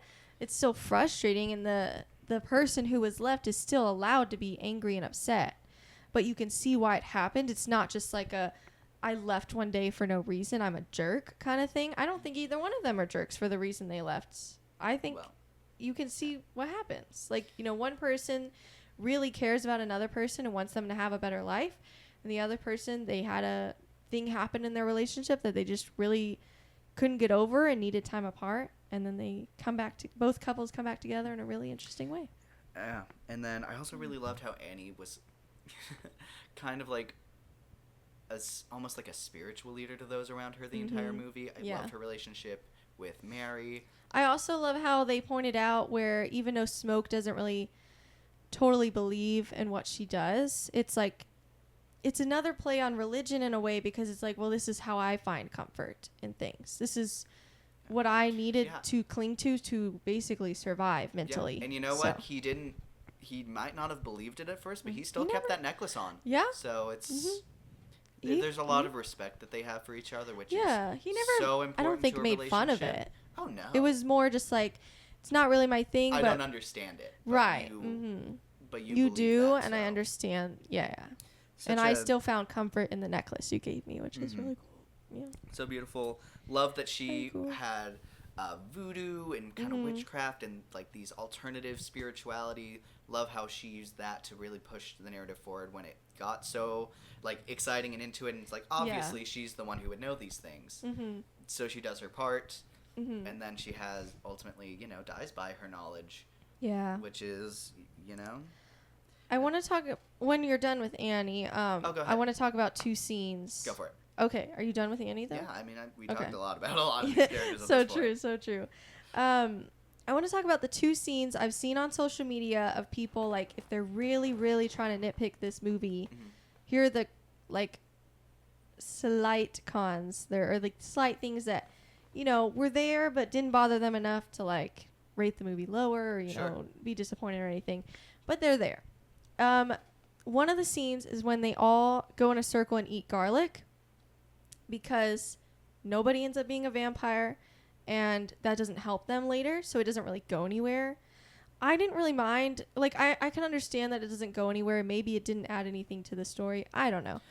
But I still thought it was funny, and I was still enjoying myself during Well, the the scene. thing is, whenever they found the guy, I gasped because I was like, which one of them got bit? Because I was Yeah. right there in there. I was like, because I Yeah. really thought someone was. And Yeah, then they me have too. the people who pause and think about it. and But they're then like I think- struggling to swallow it. It But was then- it got a lot of tension and a lot of comedic But what I relief think too. is the real thing, and I think there is actually a reason that scene does add to the movie, Yeah. is that they dragged an innocent man out there to die, and they all so did true. that, further leaning into the fact of Yeah. like wrong place, wrong time. Mhm. Like, did he deserve that? Do they now deserve what's coming to them? Yeah. I think that it's fun, and I think it adds to the conversations being had. Actually, if Yeah. I you're really willing agree to kind with of talk that. it out. Mm-hmm.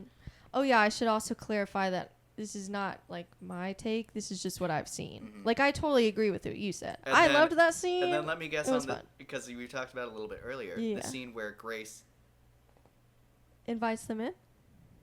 making sure so many characters. I'm making sure. It is Grace, Where yeah. Grace yells at them to come in, Yeah. mofos." And then- It was more the fact, which that was a divisive scene. Like, oh, she's so selfish for doing that. I'm like, sure, but like everybody would be selfish to try to save their daughter. I mean, you They just weren't- lost your husband. Who's like now Right. teasing you about killing your daughter. Right, because people are saying, well, they obviously weren't going to go after her. You don't know that. No, I think you You definitely don't know should that. like they're. And Did you she's see not how in many the- people they just got in Right. into their thing? Why would they not? I know, and she's not in the. Even if there was a logical conclusion of, oh, they're not going to, which there wasn't. Even if there was, she's not in the mental space to do that. She just lost her husband.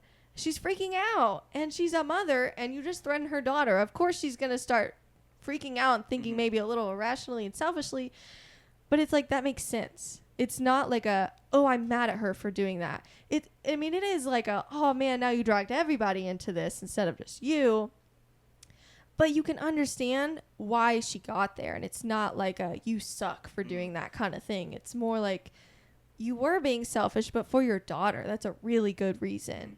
And honestly, anybody else in that room probably would have done the same thing. Yeah, I would have been So- interested to see maybe if they lean more in on Stack's perspective as someone who we've talked about is a family man. Or no, Yeah, Smoke. a Smoke. is the Uh-huh. family man who does everything Mhm. for family. Maybe him getting that on some level. Yeah. I think ultimately, like narratively, They could have maybe- exploited a little something better. they maybe could have done is if like they were like, okay, we're gonna get in the car and go see her now. Yes. And like that maybe Yeah. being where like the breaking point of it all. Mm-hmm. And then it's like, I'm going to do this, so now they get out of the car and come after us, so they don't Yeah, come yeah. after my daughter. Mm-hmm. I can see that.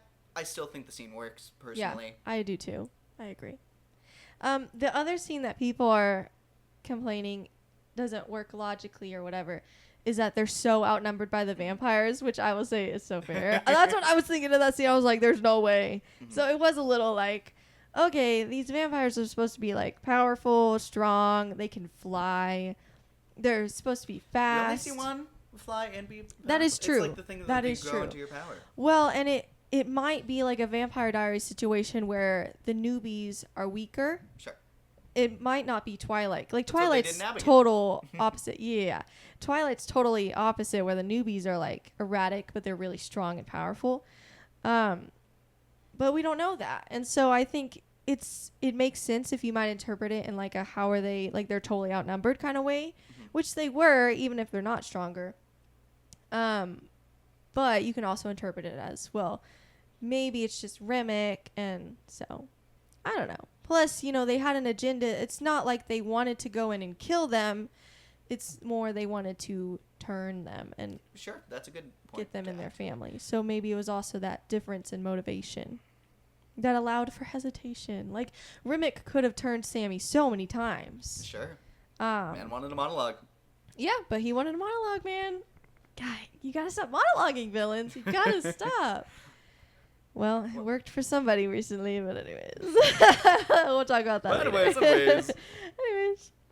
So, So yeah, I completely yeah. agree with all that. So, I did think that in the moment, but I but I wasn't still super love that scene. bothered. I think it's so fun. I Yeah. think it's really scary. Mm-hmm. And then you see. And I know some people were saying, well, I can't even tell who's killing who. And I'm like, I think that's the point. I think it's very chaotic. Yeah. So it's supposed to be like a. And It's supposed when to be you're very overwhelming outnumbered. because how do you think they feel? Yes, exactly. It worked for me personally. So I did want to go into how would you rank the movies of Ryan Coogler that you have seen? I have not seen Fruitvale Station. I have not I've either. heard people say it's really good, I have to. but I've yeah. not seen it. Mm-hmm. So the movies we have on our list are Sinners, Wakanda Forever, Black Panther, and Creed. Mm-hmm. And what a lineup! I know. And this is one of those things where you have to say the bottom one is still really good. Mhm. So don't be offended, please. I love all these films. Don't be offended. So, Yeah, you want me to go first? Or you want to go first? I'll go first. I asked Okay. first. So Yeah. if I had to, I would say, and this is hard because I think It's so hard. okay, I They're think all really good films. so. My thing is, I love Marvel and I love Mhm. the Black Panther movies, Mm-hmm. but I think Creed and Sinners are like made better films. Okay. So, Mm-hmm. but I'm gonna go from my heart and say just the way I feel about these movies. Do it. Because, again, we And I we love all of them, so Yes, it's like absolutely. we don't dislike any of them. So, I would go Creed. Then I would go As the bottom? no. Yeah. You just said Creed and Sinners were like... I know, there. but like if I had to, I would Ooh. rewatch Black Panther before. Like Okay. both Black Panthers before I would rewatch Creed. Actually, that's kind of fair. Like it's just because I like Creed. I'm not super into sports movies, but I gave it a 10 out of 10 rating. It was Both so that good. and Sinners are 10 out of 10s for me. Mm-hmm. Which Wakanda Forever and Black Panther, like they have Are some very parts that I would close. argue are Mhm. like, and they have the same rating as well. I think they're both at 9s for me. Interesting. But you know, I think both have such different stories they're trying to tell, Mhm. and they both have such similar strengths. Mhm. So, I It's would so say hard, guys. I don't know. I would say Wakanda Forever, Creed, Black Panther, Sinners. That is my exact ranking as well. Ugh. Exact rank. And I also want to preface this, which I have not rewatched the other 3 films other than Sinners in a hot minute, especially Creed. So I may be forgetting because I know Creed was a great film. But so are the other 2, so it's very hard. I would put Wakanda Forever pretty confidently at the bottom.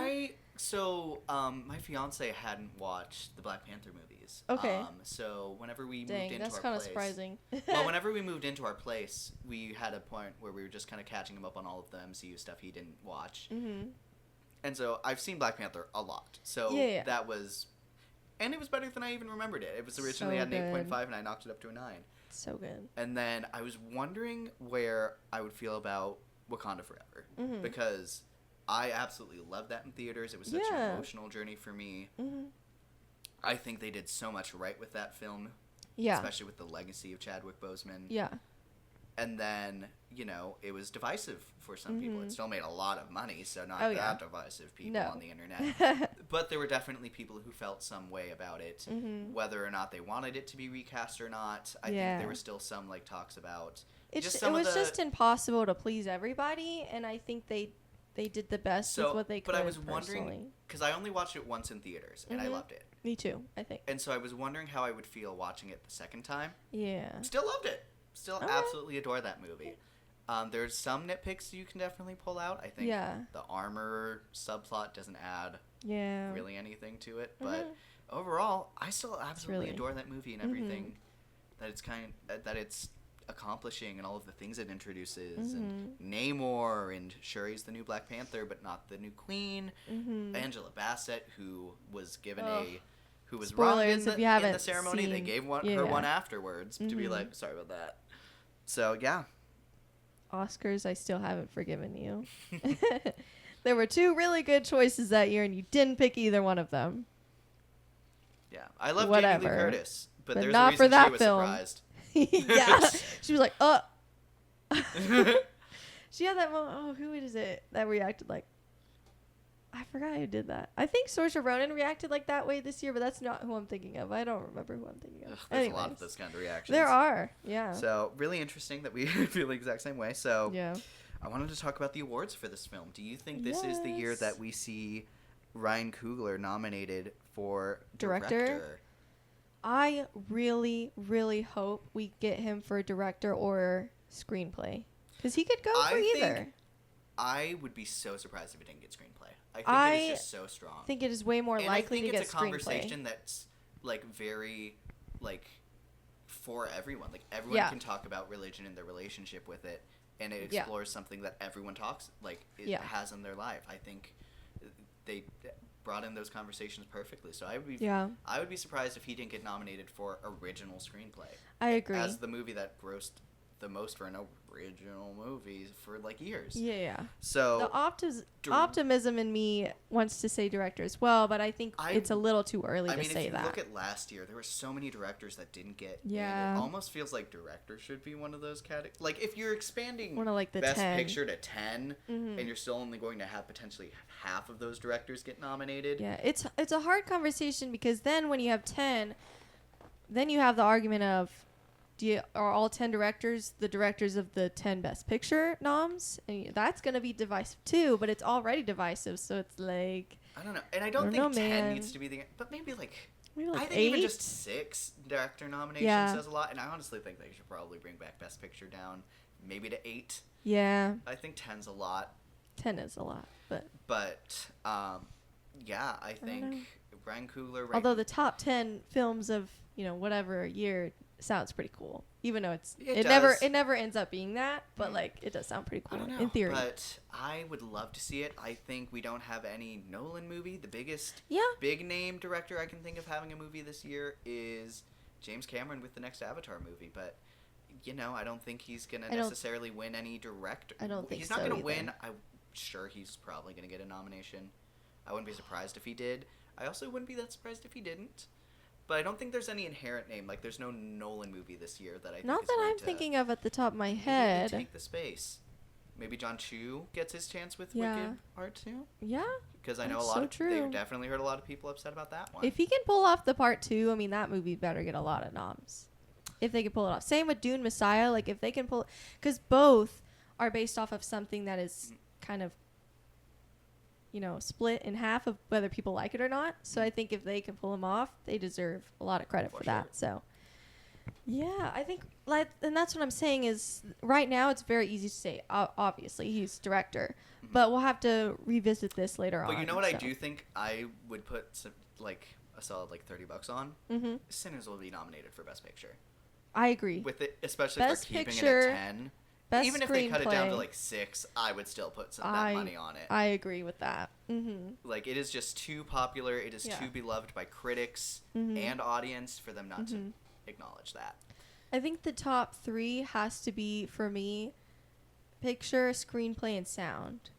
I think if they're like locked for stuff, I it's would got to be replace those 3. Sound with original song Ooh, okay. because the music is set to the heart of this movie. And Yeah. that scene. Yeah, especially when Wicked's not going to get any of those again. Well, it could. It has 2 original songs Ooh, written that's by true. the same person, so they are potentially That's in the running. Okay. And I was literally talking. I Mhm. hope that they hit so that they can bring back playing Yes. the songs at the Oscars. Yeah.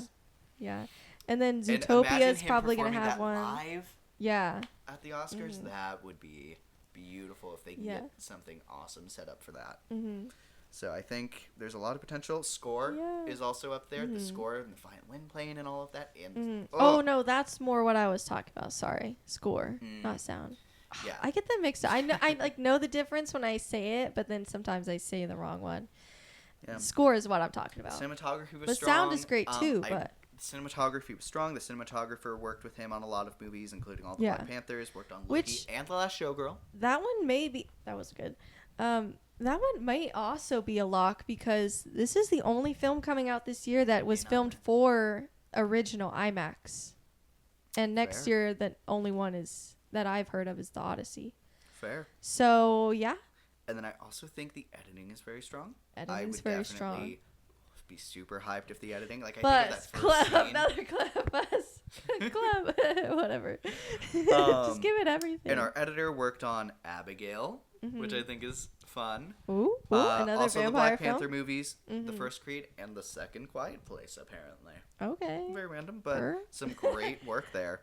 pop off. Production design, I think craft categories for this movie are pretty locked in. I Yeah, can't think of any costume movie and that's hair going and to be makeup super- is great. I feel like costume and Mhm. like hair and makeup have a very good choice. Yeah, chance. at least right now, that's one of those. And then I don't know if VFX is gonna have a big one on this one. I don't think it so. does anything super ambitious in that regard. I think everything else is.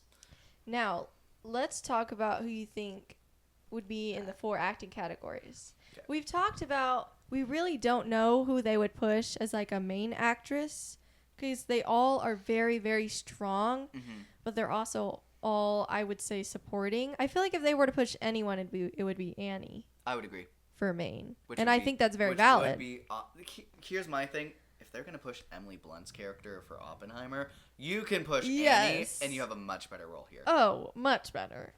so, So- much better performance, too. Sorry, Emily Blunt. Anyways. No, it's just. Anyways. Ugh. I mean, when you're given a good role, you're given more opportunity to shine with it, and Yeah. I don't think Emily Blunt was given that, and I Nope. think she did a good job with it. Yeah. But it's a role that doesn't shine. No. It's an unthankful role, I think. But Yeah. this one loves good. her. Mhm. This is a role Yeah. that like takes you to dinner, Yeah. checks in on you, sees what you want to do for the night. And I still feel like Haley Steinfeld would get the supporting actress, but I do think the other two are really strong. I think it helps Haley Steinfeld Ooh. that she's a bigger name and that Maybe- she's been nominated before. I do think it's interesting. I don't know if I would say it's necessarily the best of the 3. I don't know. I don't know if she would be my pick or not. I She think did a she really would good show, unfortunately but I don't know. I really love her performance. But the thing is, It's I'd so be hard, scared it's so to say great. to nominate because they do such good work. But I would. I think she would hate- have the highest chance of But it winning. out of never the feels 3. good whenever like a huge win for such like a specific community comes Mhm. from like someone who worked and is like not from that Not the community. Which Mhm. she is like a part of the community from her Yeah. grandfather. Mhm. But I think there's that element where I felt the same Yeah. way from like with like, Everything Everywhere All at Everything Once. Everywhere All at Once. It's like cool. Yeah. So the- Well, I will say I don't think she would win, but I think for me she's the most likely to get a nom. sure. Even though I'm not necessarily sure if that would be my personal pick. That's just my best guess. I of would say she's probably my chances. pick because I think a lot of people do have those issues with Grace. I don't think she would in win the role. I don't think because she'd I win think either. Ariana Grande is gonna get nominated again for Sure. supporting, and hopefully this time she actually wins. Because I hope so. ugh, that would be so sad. I can't take another year. But, so I would go Haley Steinfeld. But you know what? At least Haley Steinfeld. Well, okay. The whole thing was like Zoe Saldana was like one of people's least favorite of that category, and she won everything. Yeah. Because I was gonna say, well, at least Haley Steinfeld would be good, but there were some other good supporting There's actors. some great roles Anyways, last year. But what about actor? actor for lead Kind of actor? already talked about this, but Like I said, I think Miles Caton will have a Mhm. role in the future, probably even his next role, which is going to Yeah. be like, this is someone you need to talk about on the award Yeah. circuit. Mhm. I think this was a great introduction. I don't think you could ask for a better introducing role. no. I don't think I would nominate it though, especially next to Michael B. Jordan, Mhm. who I does want to. two amazing roles. I don't see how you can try and get him in there. I would not get him in main actor, but I would personally like Ariana Grande. I mean, she was just as much of a main character. Mm-hmm. She was very, very close to the same, and I think same can be said with Sammy. But to give him the best chance, I would have to put him in supporting, even though I don't think he's supporting. But I think I would. I want him to have like a nom. You know, I'm really torn Ugh. between in the supporting actor between Mhm. between nominating Miles Caton And Delroy. and Jack O'Connell. Oh, Jack O'Connell. Like I said, Okay. I love his performance. Like he he did is do really well. one of my favorite movie villains ever. I just like- feel like he's such the face of horror, though, and they don't usually nominate that. But they did nominate The He Substance. did. So that changes things, man. I don't know. It's such a nuanced performance that could have been handed so bad, but he's such the face of the excitingness of this movie. Mm-hmm. It's, I don't know. I think ultimately if I had to choose, I'd That's push a good pick, actually. Miles Mm-hmm.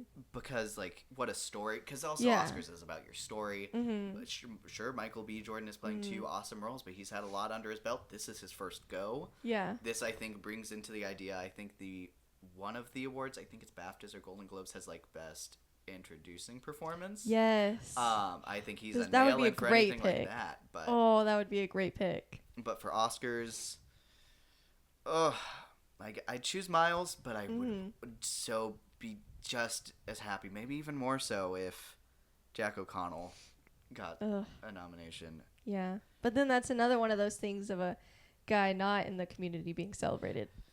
Yeah, but Being celebrated. I don't know. It's so good, though. great. Like, I mean, I don't Everyone's think so anyone. great. Yeah. But it's like, Mhm. he just, I see his face in my head when I close my eyes because Yeah. he's terrifying. He's great. Okay, moving on. So Guys, I'm so sorry we're yapping so much. the but ratings, It's so great. we didn't guess on the ratings because we've seen them because we were a little late. Same in with our box coverage. office. When we're this late, you just can't guess anymore. You see it Yeah. on social media. Critic, So. audience score was 98. Audience was 97. Amazing scores. One of the best, like, this century. Yep. Especially for an original film. Cinema score got an A. One not of the an A+, best for horror. but one of the best for horror. And Means it has some great, potential legs. I think it even Mm-hmm. got higher than Minecraft, and Minecraft had a great second weekend hold. yeah. So we'll see. It had Hey, the it best beat Monday, so Minecraft it this has weekend. this whole weekend, this whole week that people are still going to see it. So Yeah. actually, in that regard, it could actually maybe beat The Accountant too if we're not Yeah. if we're including people continuing to see it throughout the week. Yeah. So very Word of interested. mouth will help, and then people want to return to see it. Yeah. Right, So, rightly so. Same with Wicked. That was another one of those where people were like seeing it 2 or 3 times.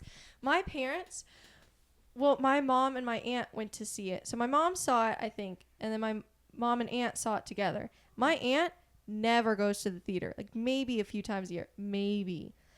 And not only did she go for Wicked, she went a second time by herself. And I can't express to you enough how big of a deal that is. And that's what's happening here with Sinners. So, very excited. Which, I did see that The Accountant 2 is going to take away Dolby screens, but not IMAX screens. That's good. So, That's good. still holding on to something. So, And then its IMDb score is an 8.2. IMDb is like the harshest of them all. So, But it's love still to really see that good. be as high as it is. yeah. And then Metacritic is 84. Yeah. So its Really good. opening weekend, it made 48 million domestic, was number 1 domestic and worldwide. It made 63.5 in its worldwide opening, So great. which makes it the highest grossing original film. Isn't that of like the decade? I think so. 'Cause I know it's not just pre-pandemic Uh-huh. or post-pandemic. Well, and early projections for domestic earnings was, I think, 40 to 45, and then it switched like the next weekend to 45 to maybe 50 or something. And so to make 48, I mean, that just kept going up. Yeah. So good for that. And it had a budget of 90 million. Which is a little high, I will say, for like, I don't know. But I I- mean, it's on IMAX, which is I'm sure That where is all true. Of that, Yeah. most of that comes from. one, that's what I want to say is like, you can see where this came from. I For think sure. it deserves this budget. But just in terms of like original R-rated film, it is a little, and horror, it is a little high. But I don't know. I feel pretty confident that it can earn it back and then some. And then So, it'll be on the award circuit, which Yeah. is its own thing. its own thing. Yeah, yeah. Which is its own worth of spending that money. Yes. So, it's definitely not where- going to be a flop, so we don't where have to worry would about that. you ballpark its end total? Okay, so some people say you need to make twice your budget back, which would be 180 million. Some say like 2.5 times as much, which I think is like, I don't even know, man. I can't do math right now. Don't ask me to do math. Do 90 times 2.5 on the calculator. Go I on, can't go think about it in my head, guys. I need pen and paper. 225. Okay. I definitely think it's going to make that. I want to be like, I will say international numbers are a little small, but I'm hoping word of mouth helps a little bit. Gosh, where do I think? I want to say like 350. Is that crazy? I don't think that's crazy. That's where I want to guess. Yeah. Or near that. So Very I excited for this. am going to put my number maybe just a scooch. Because I actually feel like I was saying earlier, I don't really think Thunderbolts is going to hurt.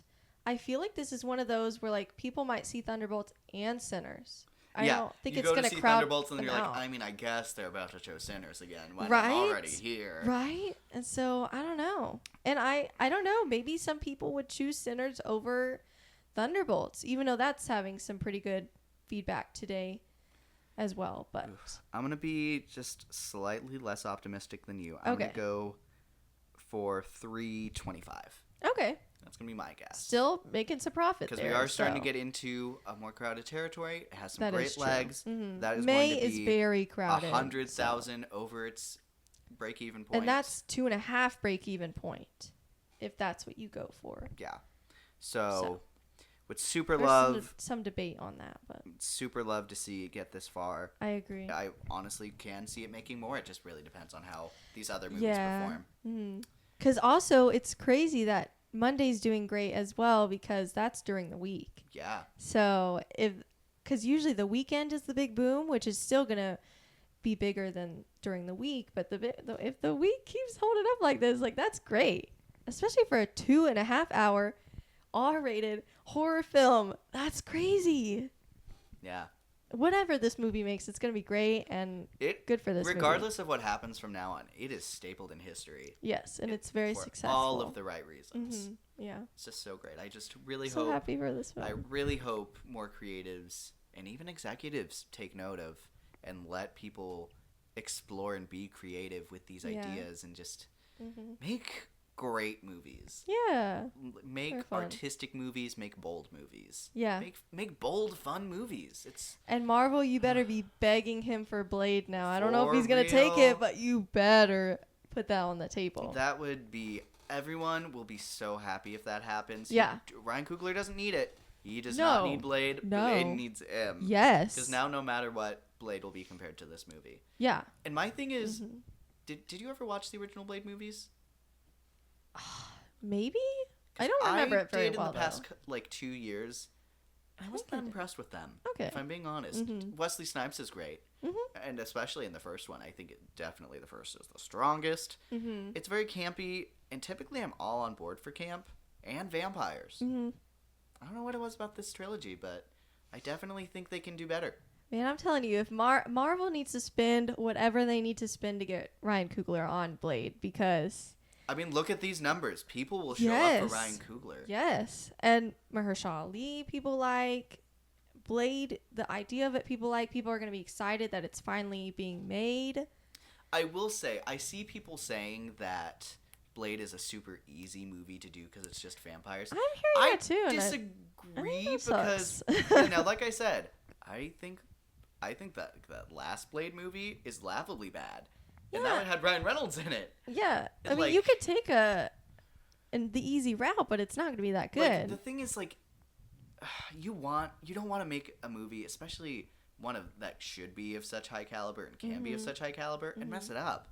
That's Yeah. gonna be like the worst thing you can do. Or just And take then you the never easy see route. Blade again because they messed it up on the first go. Yeah. So You want someone who cares about the character and is going to make it shine and do something special with it. it's like, I will say he the might idea also that, like- not take it because it's another vampire film. He might be like, oh, I already did that.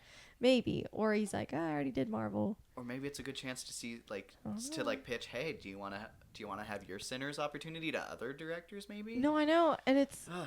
well, and it might just be a paycheck. And that's valid too. You might be like, wait, they're writing me a fat check. Sure, I'll do it. Maybe it'll be like RDJ. He wins his Oscar and then he comes back and he's Right? like, okay, let me do this for you and get a good paycheck. Yeah. A really good paycheck. Look at how much they paid RDJ. Oh my gosh. Oh my gosh. You better pay that much That'd to be Ryan great. Coogler. Honestly. At least that, honestly. Yeah. But that would be Anyways. awesome. I would love to. They see better what he not could do wait with till it. he wins an Oscar, because then that's just gonna go up. You know, For real. they better sign him on now. But then it's already gonna make, honestly, a Blade Ryan Coogler movie will already make so much money. Oh yeah. So Yeah. Well, I'm saying like they should not wait till Ryan Coogler wins an Oscar, because then he's just gonna be in more demand. I wouldn't be you know? surprised if he does what RDJ does and doesn't reveal he's back until after he wins. That's true, but they better sign him before he wins. That'd be smart. Sure. Even if he doesn't announce it yet. That'd be. But we'll see. I don't know, but I think, because I think the idea that like a Blade movie is easy to do is like I can so easily see a Ryan Coogler version of Blade Yeah. that is as great and artistic as Sinners is, Yeah. or as the Black Panthers are. Those movies did not happen on accident, No. and like you can have Blade be this huge cultural phenomenon like Black Panther was, Mm-hmm. and it doesn't happen by saying anyone could make a Blade movie. Yeah. And so you want good movies. Mm-hmm. It's not everyone can make a movie. Yeah. Look at some of the movies That that came out this year. Like, I shouldn't look at the ones up here, but Yeah, but these are not good there are examples people of that. who are but- great at making movies and they still make bad movies. Wait, can we put? Sorry, not to interrupt you, but I was like, we didn't talk about the posters. We didn't give them their moment. No, we Give didn't. them their moment. Go for it. We picked Mickey 17 for the twin aspect and Warner Brothers aspect, Captain America for the Marvel tie-in to Ryan Coogler's Black Panther, and then Companion because Loki, that also has a twin thing, which no one has mentioned yet, which I think is valid because it's not really. But Not a huge part of there it. is two of Sophie Thatcher, I think is her name. There's two of her at the very end, Indeed. so it counts. So it applies more than the other posters we have, I think, I at agree. least as far as I can think of, at least. So. And it's So, kind of horror-like too. So I was going to say putting Anora up there so we can push it for Best Picture and for all So of true. for its Oscar sweep. so true. But either way, we loved Sinners. If Mhm. you And that was an original film too. So like, push it, push Please. it. we'll be on that Sinners hype Oscar train. But Mhm. anyways, we're gonna go ahead and close it up. I'm scared. What's our Yeah. time at? 2 hours and 21 minutes. Woo! You're welcome, gang. This is our But longest one honestly, yet. this is so good that This I feel is like the movie people to won't talk about mind. it. Yeah, I feel So- like people will want to talk about this. Thank you so. guys for sitting through so much of our yapping. Sorry. Hopefully, the rest of our episodes we're about to film are going to be not this long. Yeah. But we had a lot of fun. Mm-hmm. Please see Sinners as soon as you can. It is so worth it. Yeah. It is like the movie to support Mhm. if you believe in the art of movies and the power of movies. Mhm. So, thank you guys so much for joining us in this conversation. We hope that you guys had fun. I am your host, Luke. And I'm Alicia. Sorry, I'm getting distracted. Anyways, And thank you guys for watching Not So Straight Nerds. don't you mean Or not so sinners. sinners? Okay, bye. Bye.